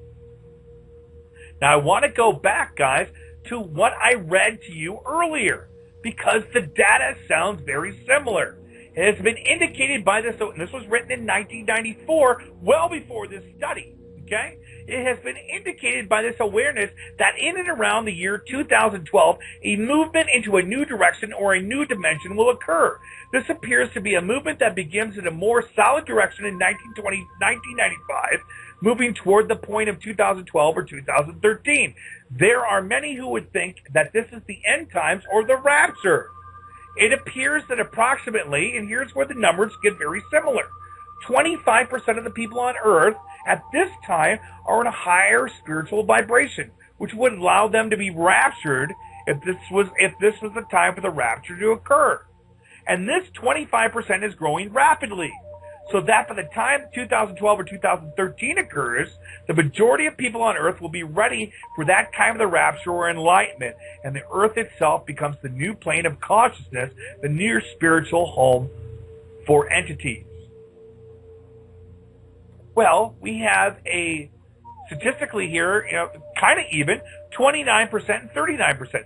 39% right now going down a catastrophic timeline. The remote viewers in 2010 said 39% of the remote viewers saw a catastrophic timeline. However, there were still 29%, which would have been about 1/3, okay, saw a normal positive future with no catastrophe. This is the positive timeline. And then, how about the other 30%? We've got what? 40, 30, okay, we got 70, yeah. So we got another 30% out there, another 1/3 that are unsure. So we can divide that up in thirds. So it's still pretty even,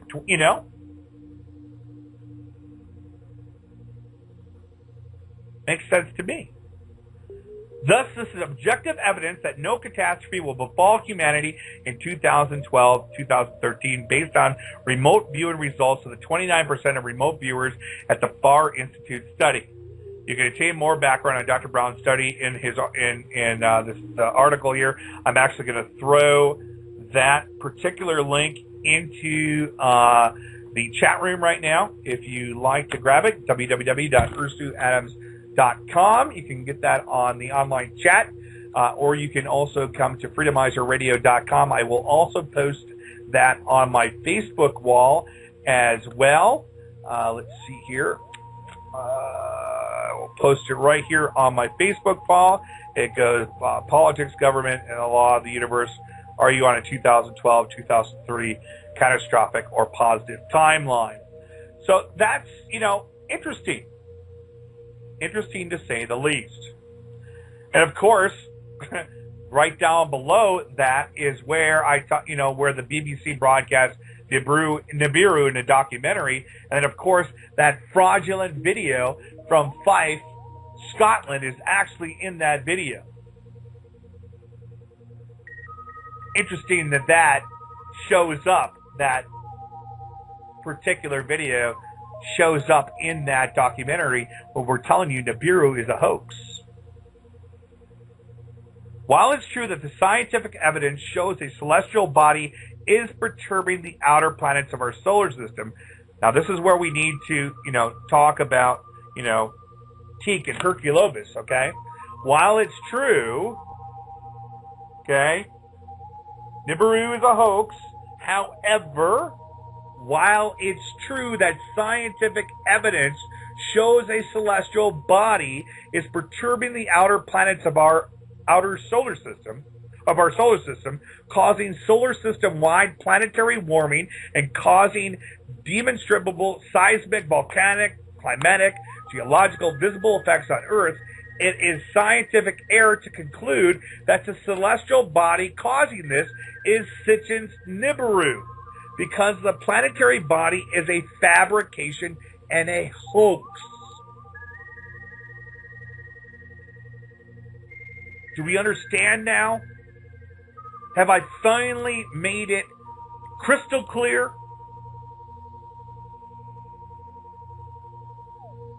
It is scientifically proven that there is a celestial body perturbing the outer planets of our solar system. I just put you a link of what has happened to Jupiter. It's flipped on its axis.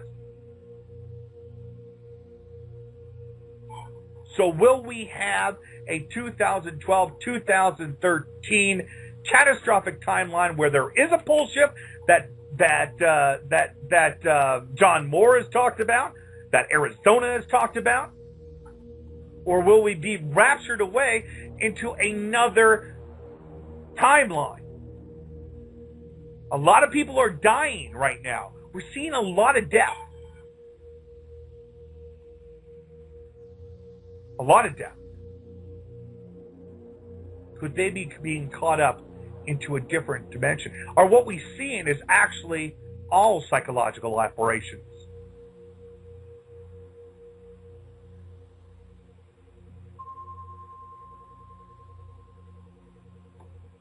It is scientific error to conclude that the celestial body causing this is Zecharia Sitchin's Nibiru, because that planetary body is a fabrication and a hoax.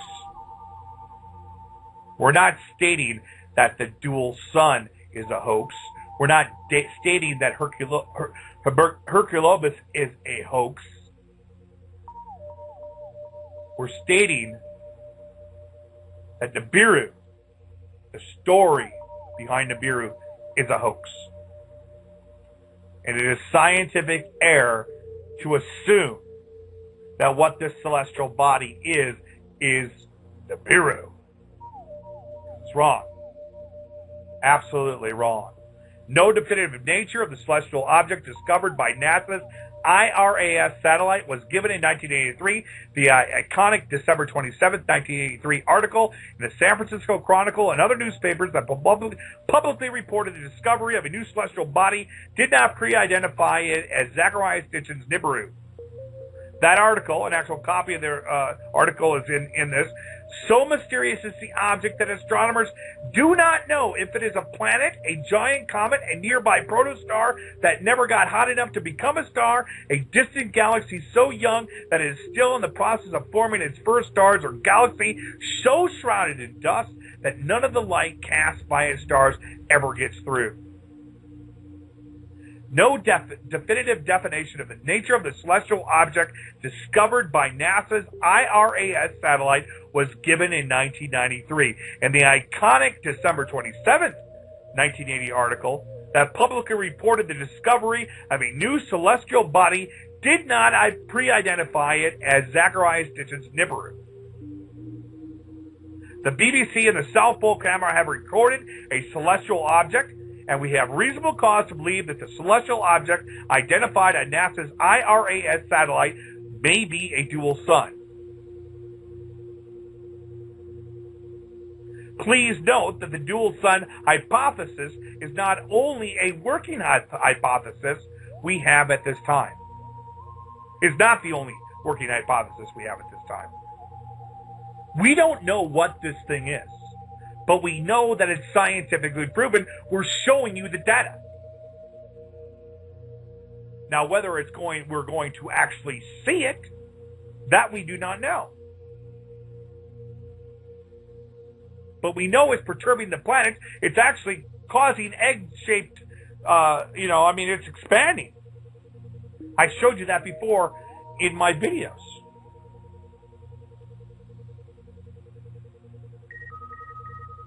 And we could go on and on and on this.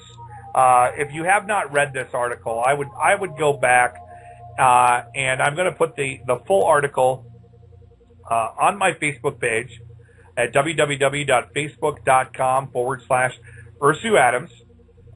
Of course, we're live on the air right now. So, you know, and I'll also put it in the Freedomizer chat room as well.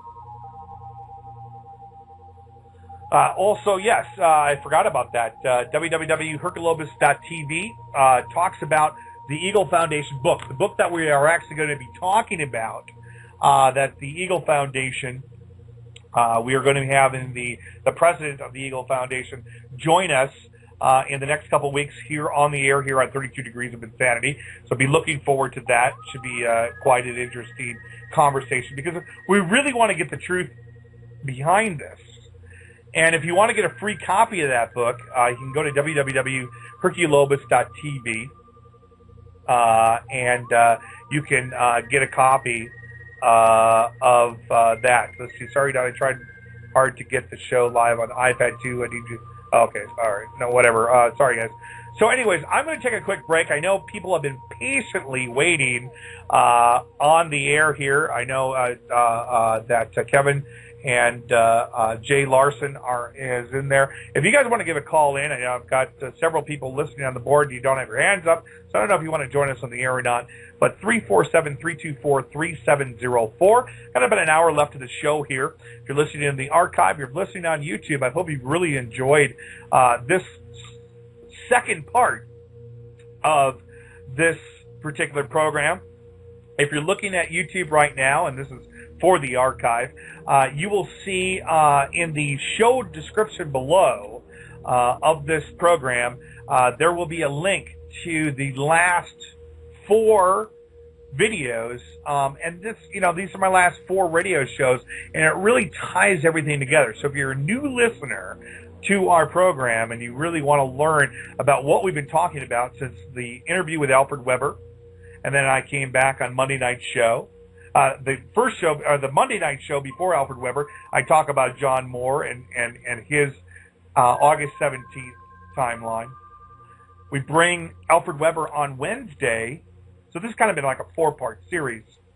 We bring Alfred Weber on Wednesday. We talk about Nibiru and Stitch of what we just talked about as a hoax. That is a live interview with Alfred Weber.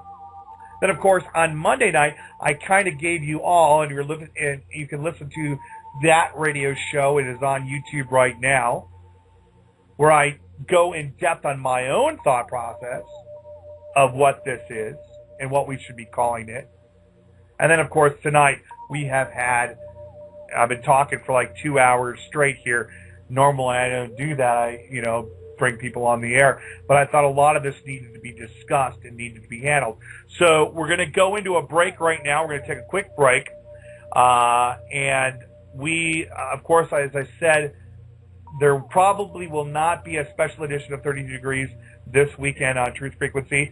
We'll be bringing it back the following weekend. I'm going to be taking a break off here, just kind of clear my mind a little bit and go up and meet with a fellow Masonic brother. And him and I just need to do some talking. And I need to spiritually cleanse myself a little bit as well and just get his views on some things. I trust him as well. So we're going to take a quick break here.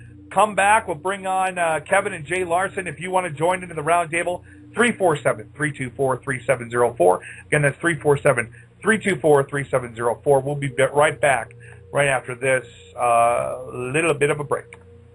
Greetings. I'm sorry.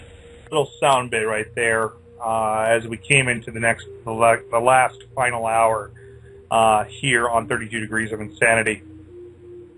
Because we've been talking about how humanity itself needs to rise up. We touched on the trolls. I was just reading I told you about that guy with the fraudulent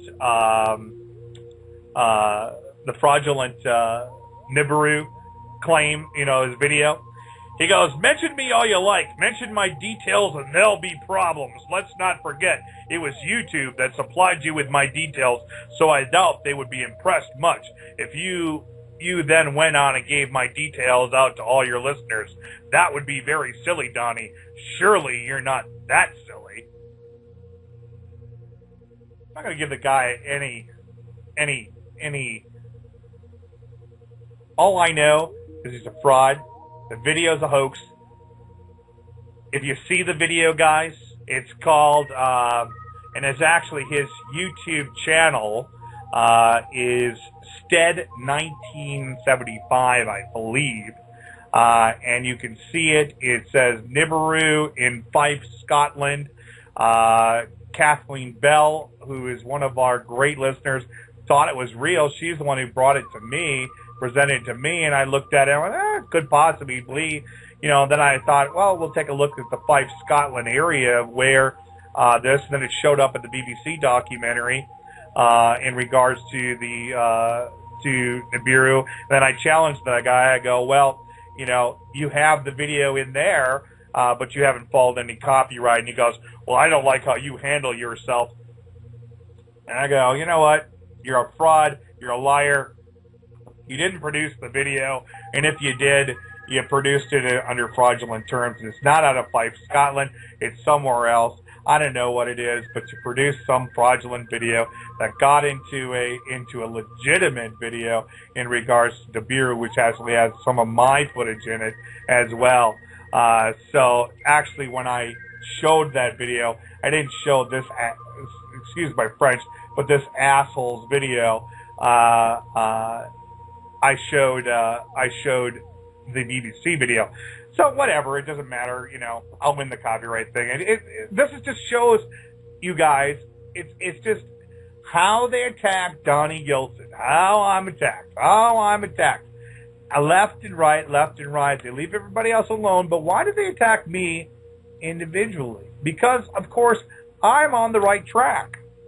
They want to keep you down in this low vibration. These people. They want to keep me down in this low vibration, but it's not going to work.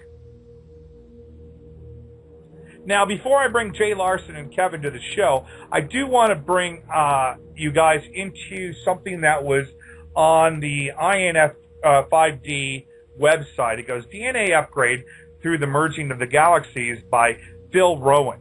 And this was posted on August 8th, 2012. Of course, I am going to, again, put this in the chat room for you guys to listen or to read along with. Whoops, I guess I'm not logged in. So I'll have to log in here. Let's switch my password here. I don't know how I got logged out. That's weird. All right, so there we go.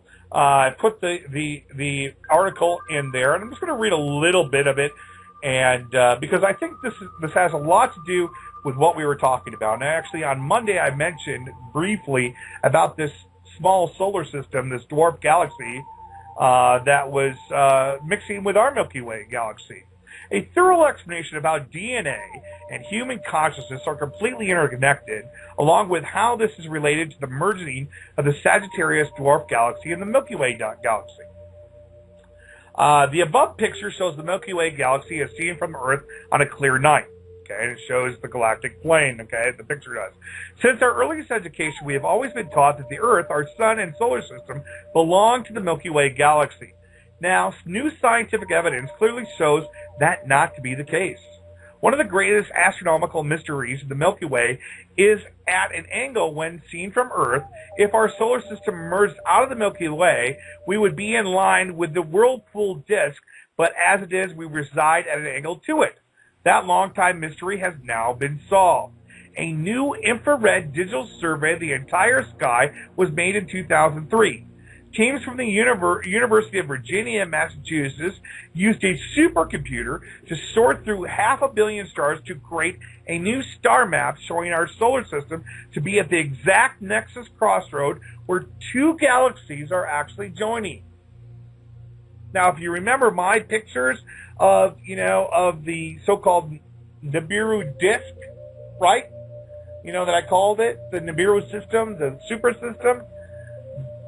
if we remember when we looked at it in different frequencies, it looked like two systems colliding together. Okay, but then when we brought it into that 440 megahertz, it actually brought it together, and it looks like a large planet. All right.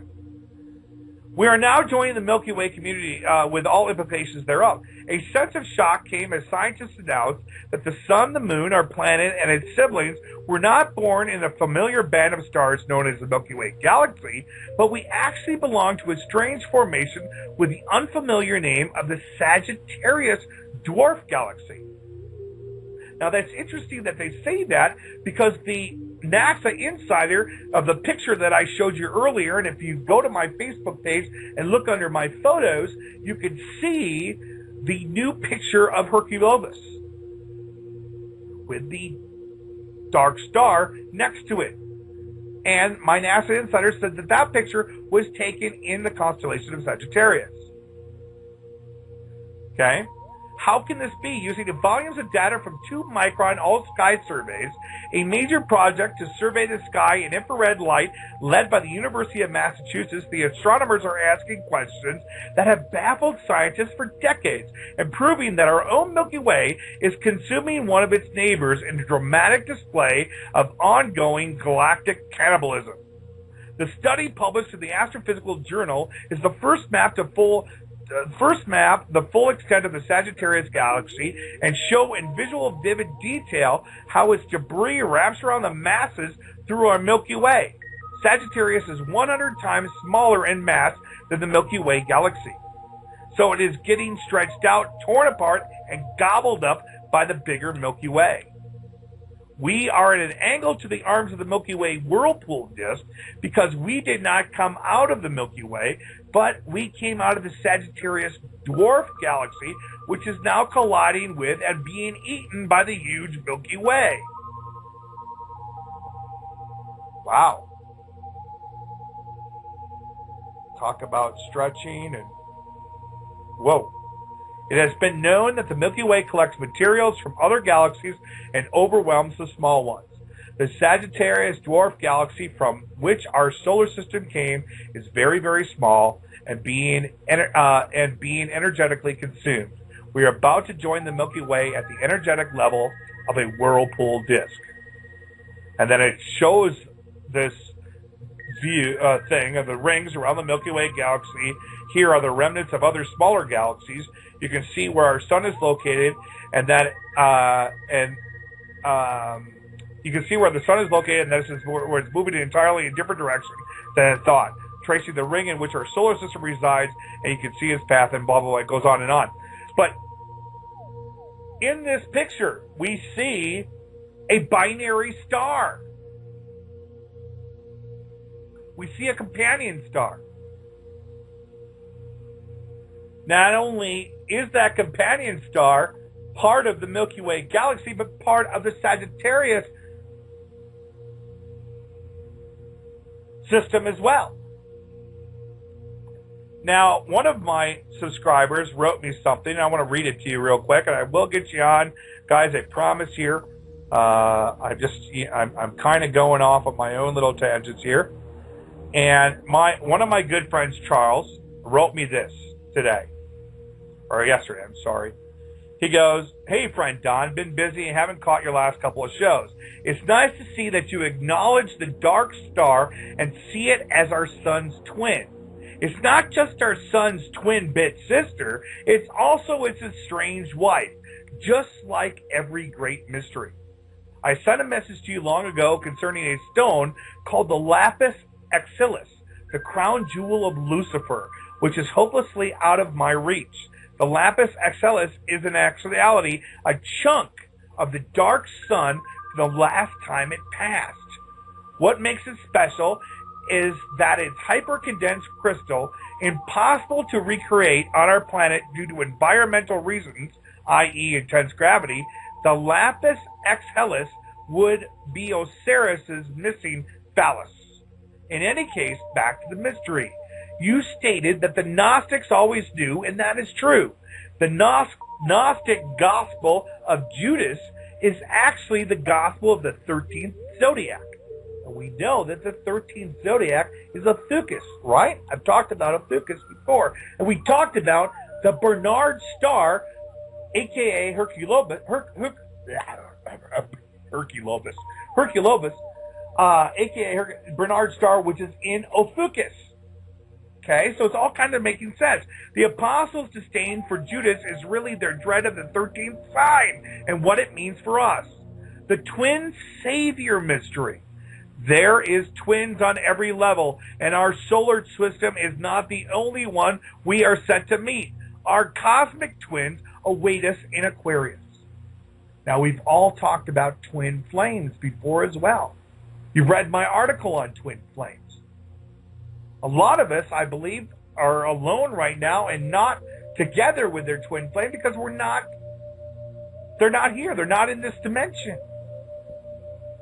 We're separated from each other. We are not just at the end of an age. We are at the end of a manifestation.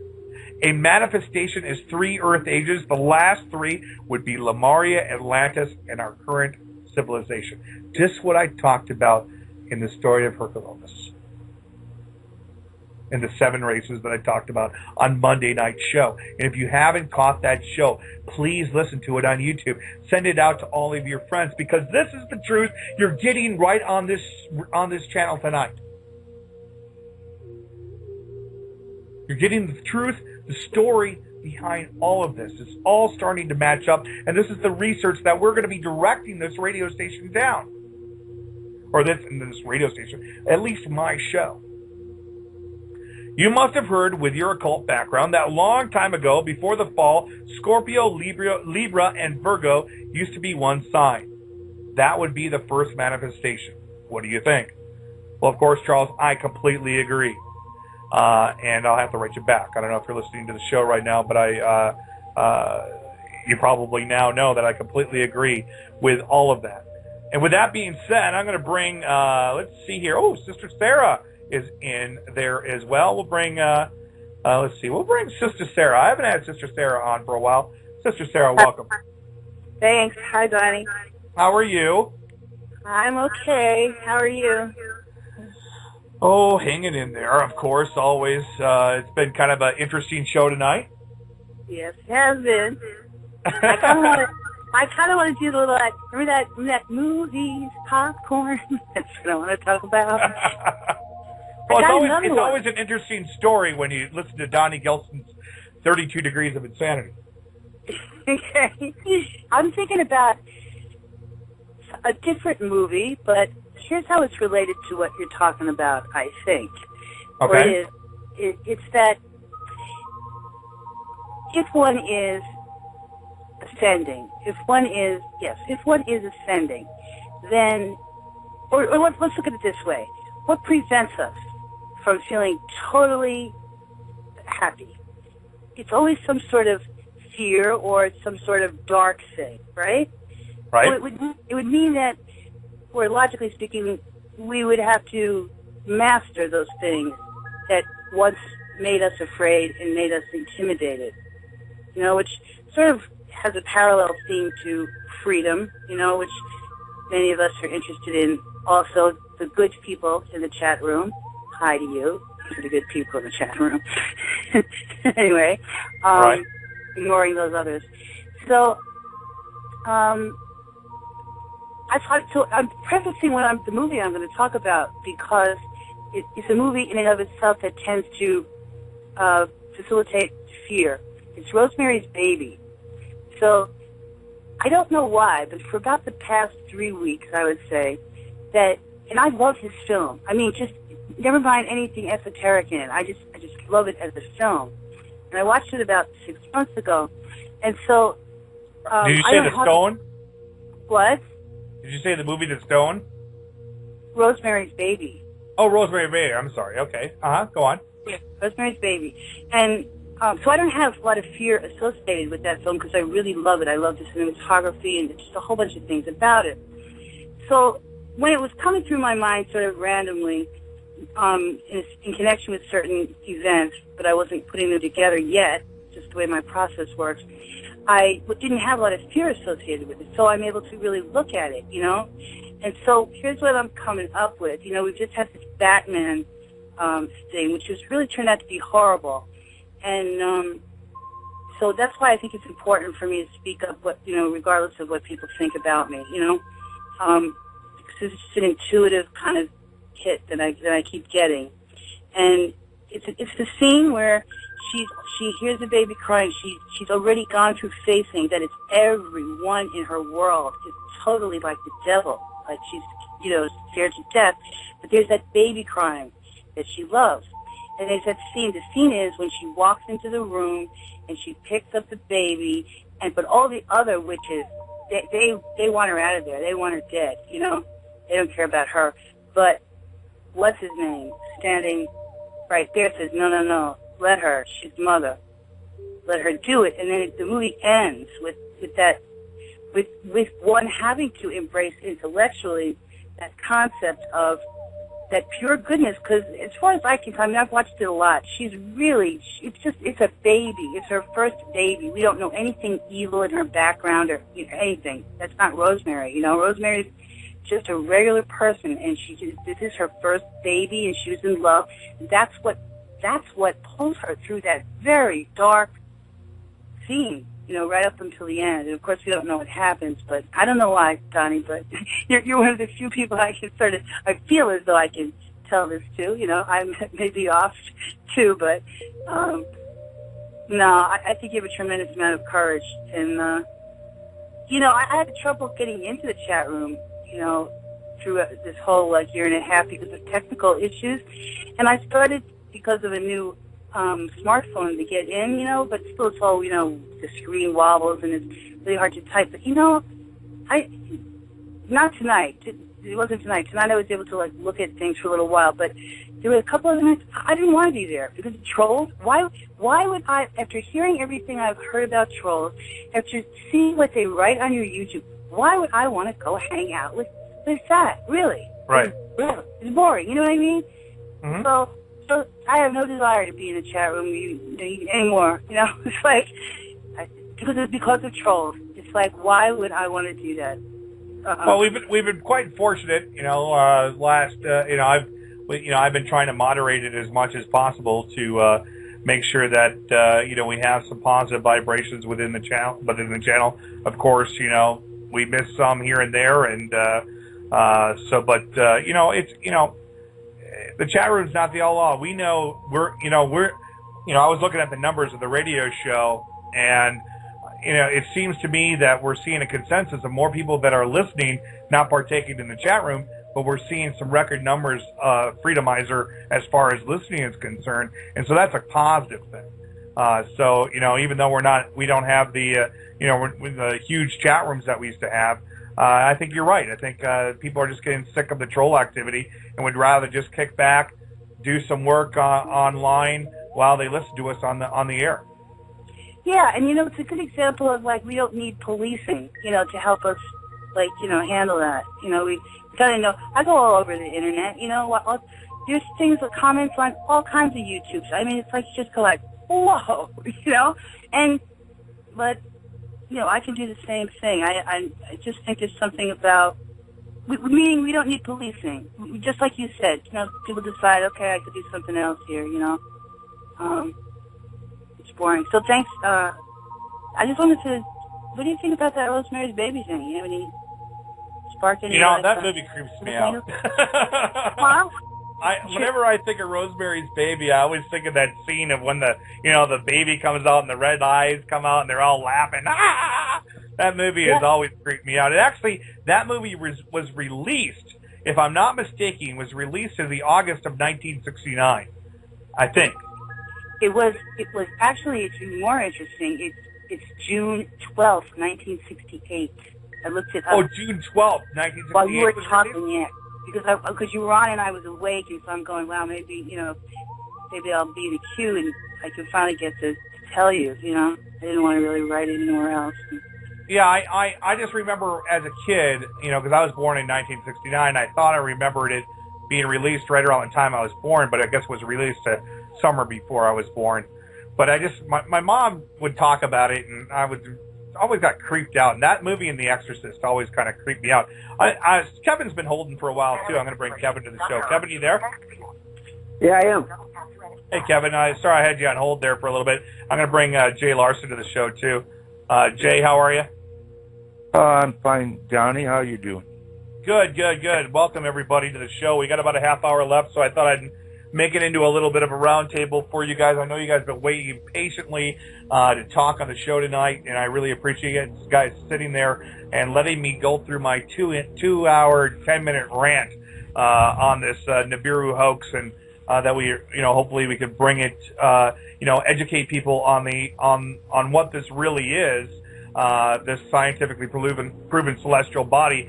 But let's, give it credence to what it really is, instead of going down the psychological operations of what Zachariah Stitch and the CIA and Pentagon want us to know.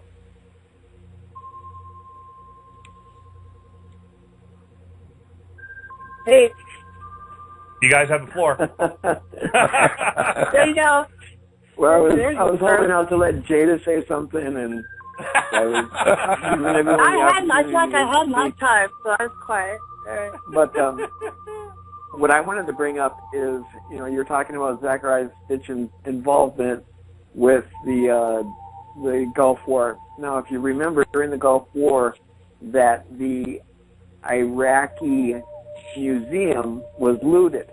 Yes, I do remember that. Yep, right before they toppled the statue of Saddam Hussein. Right. Now, a lot of stuff that hasn't been in the general public is that when that museum was looted, that in the confines of the museum, in their artifacts, there were artifacts that weren't even cataloged yet. They were cuneiform rolls.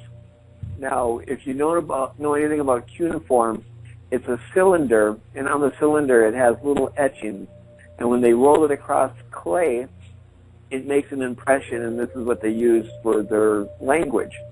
Now, recently, just before the Gulf War escalated, there was many different sites throughout Iraq that they found ancient cuneiform scrolls. Now, they're estimating that these scrolls could be roughly even up to 7,000 to 8,000 years old. Now, if you look at the cuneiform scrolls, these are ancient texts of the Sumerians or the ancient Babylonians of that time period, which Zachariah Stitchin was allegedly a scholar of. Now, this is what we were talking about, Donnie, on Monday, and I wanted to get more into it and stuff, but I believe that Zachariah Stitchin was actually brought in to the folds of it all because they wanted his take being part of the system or the powers that be on what these cuneiform scrolls are actually saying, because I believe the elitists or the puppeteers or whatever we want to call them, they know what's going on, and they're continuously searching for more artifacts to prove what they know. And so when we discuss about the Zachariah Stitchin hoax, I don't think that it is per se a Nibiru hoax. I think it is more the evolution of mankind and where we actually proceeded from before the Earth. Right. You and I were talking a little bit about that on Monday night's show, right? Right. Yeah. Yeah, and we should probably go off the air, and I'll pass a little bit more stuff on the air. And I would agree with that. I would agree with that completely. I think that what they're trying to do is demonize the. Go on, Kevin. Oh, that's on me. That sounds like echo from someone. Jay, I think I'm getting echo from you. Okay, hold on. All right. Let's see here.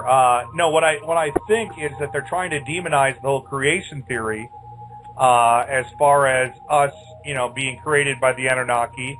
Now, some have even stated that Jesus Christ himself was Anunnaki, that even some of the disciples that followed Christ were Anunnaki as well.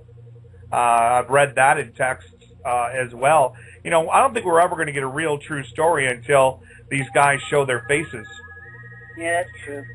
Well, if you as hard as it may be, if you can do a suspension of the belief with the Christianity and the Bible, and you go to the ancient texts as far back as the writings of Gilgamesh and the battles of that, is that echoing really bad, Donnie? No, you're fine. Okay, I'm getting an echo back at me. But if you go to those ancient Sumerian texts and even to the supposed Gnostic Gospels in all of their teaching, that if you follow the bloodline of David to Abraham and beyond Abraham, Abraham came from ancient Sumeria. And so if there was the Anunnaki, and if you look in the etymology of Anunnaki, it meant when the species was brought to the earth. And ironically enough, that's the same etymology translation as the Anishinaabe, which are my ancestral descendants, and we've talked about that too. And that's why I'm so fascinated with this, and I claim extensive research on it. But yeah, you're right about the one thing, that the full true story that we will not permanently find, because I've been trying to research the Anishinaabe people. They did the same type of technique where they had copper scrolls and they etched their stories in that. And the Smithsonian has them. And the Anishinaabe people have been trying to get them back from the Smithsonian for probably the last 20, 30 years, since the Native American Freedom of Religious Act. Interesting. Anything you want to add, Jay Larson? Well, the biggest thing they've been trying to do is hide history. Back when I was growing up, even Atlantis was considered a farce. Even though I could, as a child, remember being on Atlantis, and I used to draw pictures of it and stuff. Then later on, when I was a teenager, I seen the same picture I drew. Basically, it was a place of sacrifice, but it was not human sacrifice. You sacrifice your what would you call it? Your negative characters and stuff, upon the altar. Basically, it was a preparation to go into the priestcraft. But the history of Atlantis actually started back in Mu. They were the persons that we really know much about, and before Mu went under, a lot of them migrated to where Atlantis was. Part of Mu, Mu didn't sink all at once, only portions of it. But and Atlantis had a number of cataclysms. The last one, they were made basically into a bunch of islands with a sea that was impossible to get through practically, because it was all muck and stuff. It wasn't deep or anything like that. And around the last time, around about 11,000 years ago, the rest of it went. So they've been trying to collect history all along this. The storage keepers and stuff like that, which were the Illumined people, they were mostly the upper class at that time, kept the secrets, and basically at that time they weren't so negative, but the reptilian faction took more over than the other factions. So what ended up happening was they became priest kings basically in Egypt, and these ones you hear of Orsis and stuff were basically the Atlanteans and stuff that had migrated before the last or final fall. So it's really hard to tell why they're gathering all this. First of all, I think basically they do this because they're trying to make you think that everything started in the Middle East, which it didn't. But there's a continuation from all around the world, and it developed in different parts and everything else, and they're trying to keep all that secret because the people weren't dumb, and our technology is not the only form of technology that's been. And then miraculous things. It's like the pyramid was built from the top up, downwards.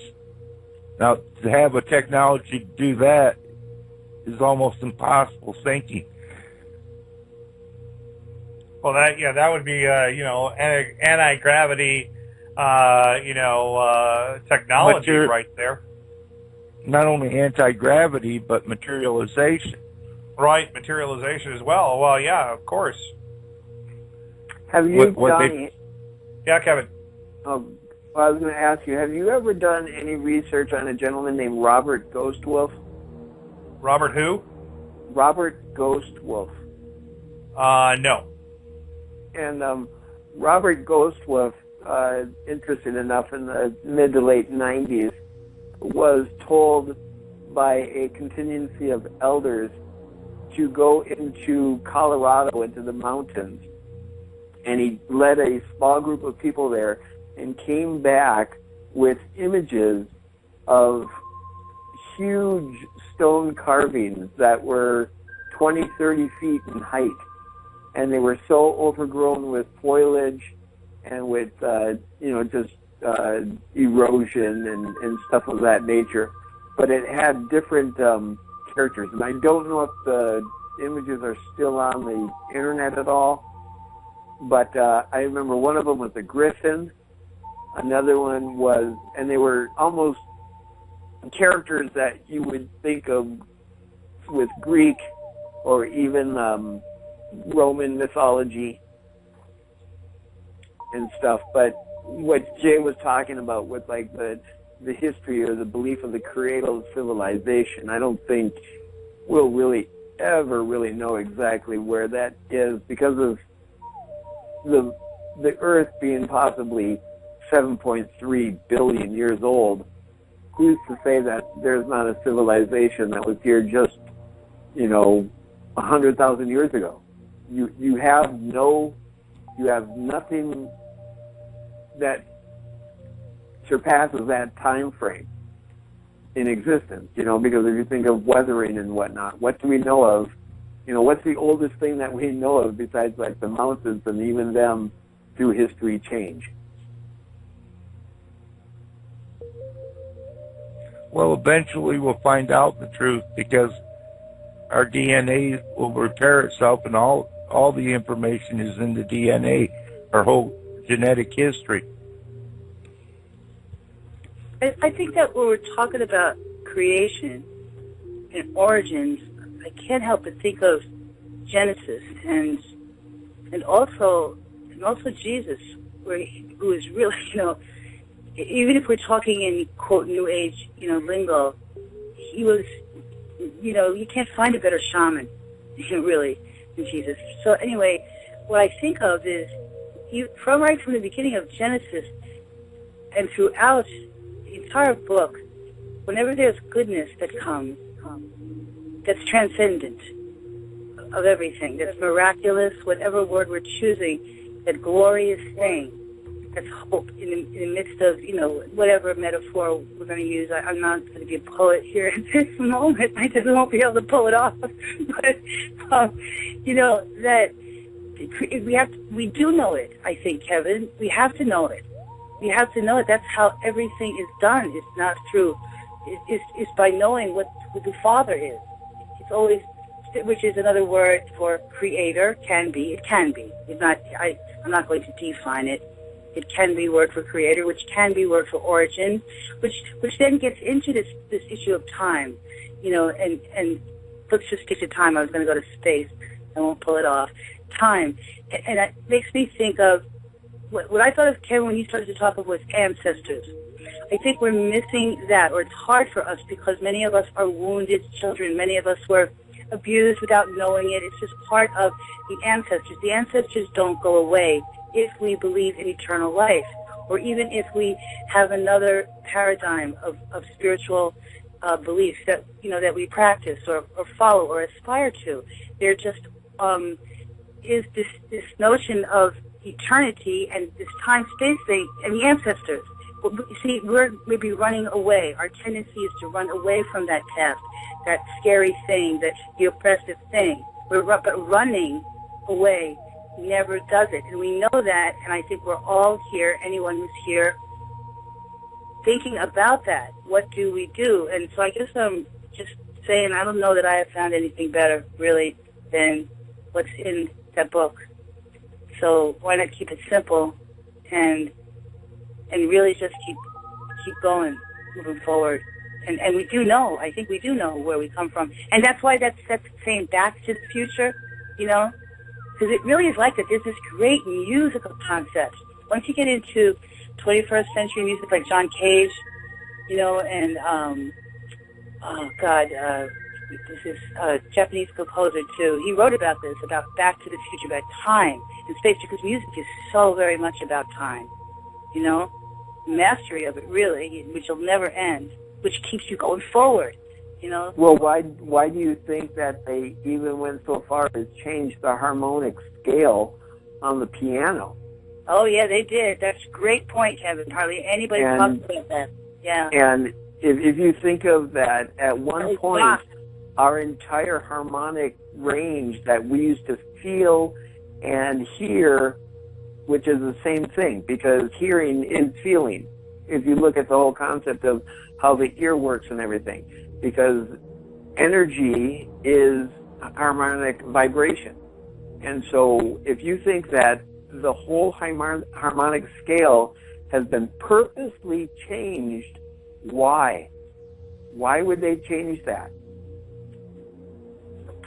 Well, that was the Minister of Propaganda from Germany during World War II.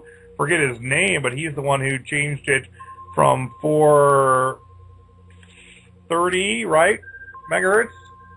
What was it? I don't know off the top of my hand. It's an A to an A sharp. Like yeah, but there's let's see here. Let's see. I'll be able to tell you. Change in universal tone would have been, I think it's 4.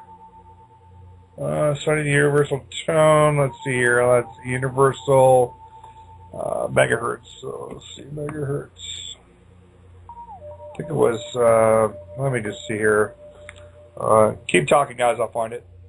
Well, bringing that up about that harmonic change. Well, if you think about this, that the Earth is having some type of shift in its polarity, a polarity shift. Now, we are harmony ourselves. Oh, okay, here it is, guys. Sorry. It was a change from the universal harmonics is set at 440. Okay.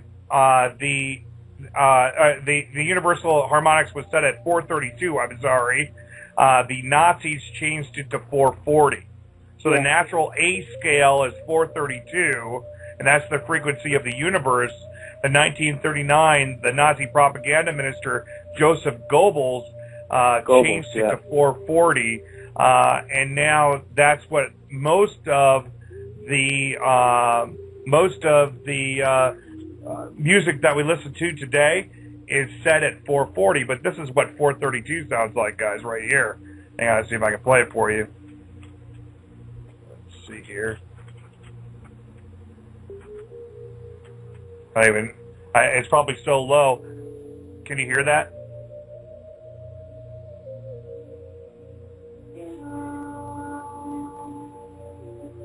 That's 432. Right. Now, even take the concept even more, that right now we are listening to this digitally. We're not listening to it analogically anymore, which is a totally different feeling and vibratory in itself. Well, and that's so why I love some, jazz. I love jazz because it still is an acoustic music, not entirely, but really for the most part, there's a big bass. I mean, you're right, Kevin, is what I'm saying. And when I started really studying that, walking into that room with those instruments, the sax didn't need to be mic'd, you know, the horns, the drums, your whole, more than your body, just like, whoo, man, that's, and swing time, you know, which you really cannot write it down, swing time, not in European notation. Bach was the guy who's connected with this, where he changed equal temperament. That's the reason why the piano was built, actually. So we have technology affecting music back then, same as the microphone did. So in a way, yeah, we lose something with the acoustic music, but we can figure out if you like. But we get something else really cool with the digital, I think. Well, then there's that, I forget what that harmonics are. It's like 38,000, it's the sound of, it's a 38,000 megahertz, that UFO sound. Well, I don't think I ever heard about that. Well, I mean, not in those words, not in this context. You know, yeah, go ahead. Maybe it's 28.9. God, what is it? Are you talking about the 19.5? What is it? 19.5? No, not 19.5. No. Are you talking about 0 point? No. God, I will find it and I will play it on the next. There's a no. It's a frequency that's like inaudible. But it's supposedly supposed to bring out dimensional thought, like interdimensional thought. Oh, right. Well, I was going to bring up, when I brought up 0 point, now, if you do any research of Greg Braden and his theory of awakening to 0 point, I mean, he was right on the mark when he was talking about that during this type of polar magnetic shift, that the Earth's tone was actually doing like a shift. Now, if you think of the history of the world or the Earth, that it goes through the shift every particular time, and it's electromagnetic, and the possibility of the celestial body influencing the detrimental level of the magnetic shift, when our brain, which is electromagnetic in itself, goes through the same type of shift, what is going to happen when the claim is we use less than 10% of our brain? If during this magnetic shift, it allows us the ability to possibly use more of our brain. And that's when you talk about this possibility of a conscious shift during the whole 2012. Because for whatever reason, they are definitely trying to destroy our pineal gland. Yes. That's easily proven. And if you look up... Well, they're trying to do that through any shape or form. I mean, even drugs. I mean, the effects that crystal methamphetamines and heroin and all of the other hardcore drugs that have on the pineal gland are catastrophic. Oh, especially even just fluoride. Fluoride is the most devastating because it actually calcifies the pineal gland and which one? More or less fluoride. Oh, fluoride. Yeah, fluoride's another one. Yep. Well, now if you go and you do research on the pineal gland and specifically what it does, it basically is a regulator to our feelings. Hey guys, I got 5 minutes left of the show. Got another caller here I want to see. It's a brand new caller, 225, so I want to bring them onto the air here. 225, welcome to the show. How's it going, guys? Hi, who's this? This is Brian. Hey, Brian, welcome to the show. You're a first-time caller? Yeah, I love your show, man. I've been listening to it all night. Can't stop listening.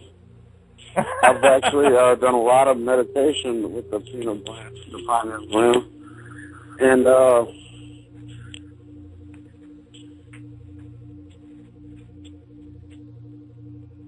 looks like we lost him, guys.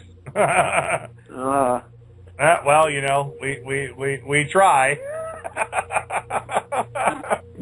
So what did you think of the show tonight, guys? Did you enjoy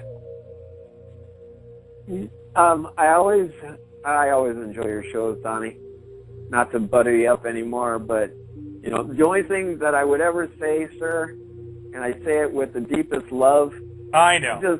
Just let the chat room be the chat room, and you know, it gets so frustrating sometimes when you're on such a great train of thought. Yep. And then you glance at the chat room and it kind of throws you a little bit. You know, you know when that happens, don't you? Oh, yeah.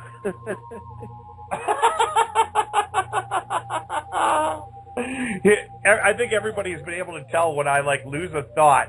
I'll, like, glance, I'll see something in the chat room, and it will just throw me. And I'll be like, and I don't want to talk about it because I'm on another thought, but then it's like, it irks me, and I'm like, you know, and you're right, Kevin. I should let the chat room. That's why I do much better when I don't look at the chat room. When I'm not paying attention to the chat room, and you know, I should give somebody moderator privileges and have them as my policeman in the chat room. Oh, that's a great idea. Well, you know, because we used to have when Vicky and I were together, you know, and Vicky and I were doing the show. You know, Vicky was my producer, you know, and she, man, talk about the Gestapo. Vicky was like she was a Gestapo, man. She still is kind of a Gestapo when it comes to the chat room. She's, you know, she doesn't play around. I let a lot of stuff slide, but man, Vicky definitely will, you know, be the Gestapo in the chat room. But we got just a couple minutes left of the show, guys. We're going to close out things. I want to say thanks, Sarah, for joining us tonight. Thanks, good old Jay Larson, for joining us. Thanks, Kevin, for joining us again tonight. You know, we've talked about a lot of things tonight, guys. We've talked about you know, the hoax, which is called Nibiru, but we've also talked about this scientifically proven celestial body that is out there. And is it Hercolubus? Is it a dual sun? Is it a dark star? We don't know. We know it's being tracked. NASA knows that it's being tracked. It is causing it's causing problems with not only our planet, Jupiter, Saturn, Neptune, Uranus. It's causing major problems within the universe. And you know, I've showed you photos tonight of what happened in Jupiter here in March of 2012. You know, the look of it in 2010 and what it looks like here in March 2012. It's done a total, complete polar shift. But do we have the opportunity here as humanity to have the choice to go down a positive timeline by communicating with these celestial bodies and bringing them in? Now, I didn't do my meditative chant with us this evening. We didn't get to that part because we just had a lot of things to cover tonight. But tonight, I want you to take some time off. When you get off the air tonight, sit back and relax. I'm going to go take Toto out for a walk, and I'm going to think about bringing this thing in so that we do go down a positive timeline and that we do have better hope for humanity. There's a lot of things that we covered tonight, and I thank you very much for listening. We have a lot of shows that we would love you. I want you to tune into Sound Doctrine Ministries. Make sure that you join Minister Kenneth Emmanuel for the Sabbath Hour this Saturday. He will be having some very great information coming out, so definitely join him. Also, this weekend I'm going to take a weekend off. I don't think I'll have a Saturday night show on Truth Frequency. I will be back the following week on Truth Frequency Radio for a special edition of 32 Degrees. I'm going to go and do kind of a walkabout this weekend for myself and get myself back in center so that I can be fresh for you guys for the following week. Remember that I'll be having the CEO of the Pythagoras Conference joining me at the end of the month. Hopefully Laura Eisenhower will be joining me. We got a lot of great things. Of course, my birthday coming up August 21st here as well. So again, thank you tonight for listening to 32 Degrees of Insanity right here on the Freedomizer Radio Network. God bless, and I love you all. Good night.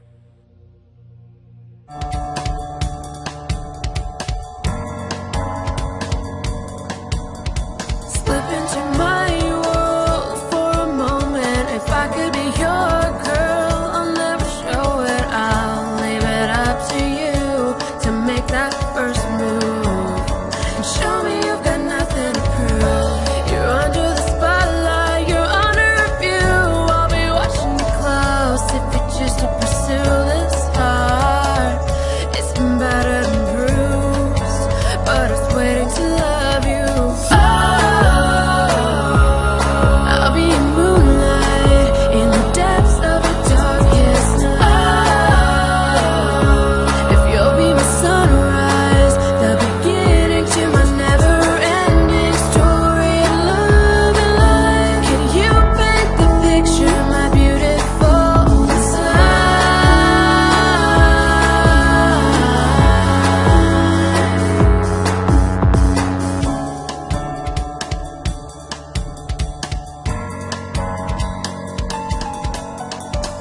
Test the waters and slide yourself closer to me. It's a little harder cause now you're in my territory, but it's alright. I know what it feels like to drop that pride and put your heart on the line. So I give you a chance to sling some romance. Confidence the key, cockiness is your enemy. But you won't find your way in if you try to break in. Gotta take the time, gotta walk the line and show me a sign of intelligent life, or else you're wasting your time. I'll be moonlight in the depths of your darkest night. If you'll be my sunrise, the beginning to my never-ending story of love and life. Can you paint the picture, my beautiful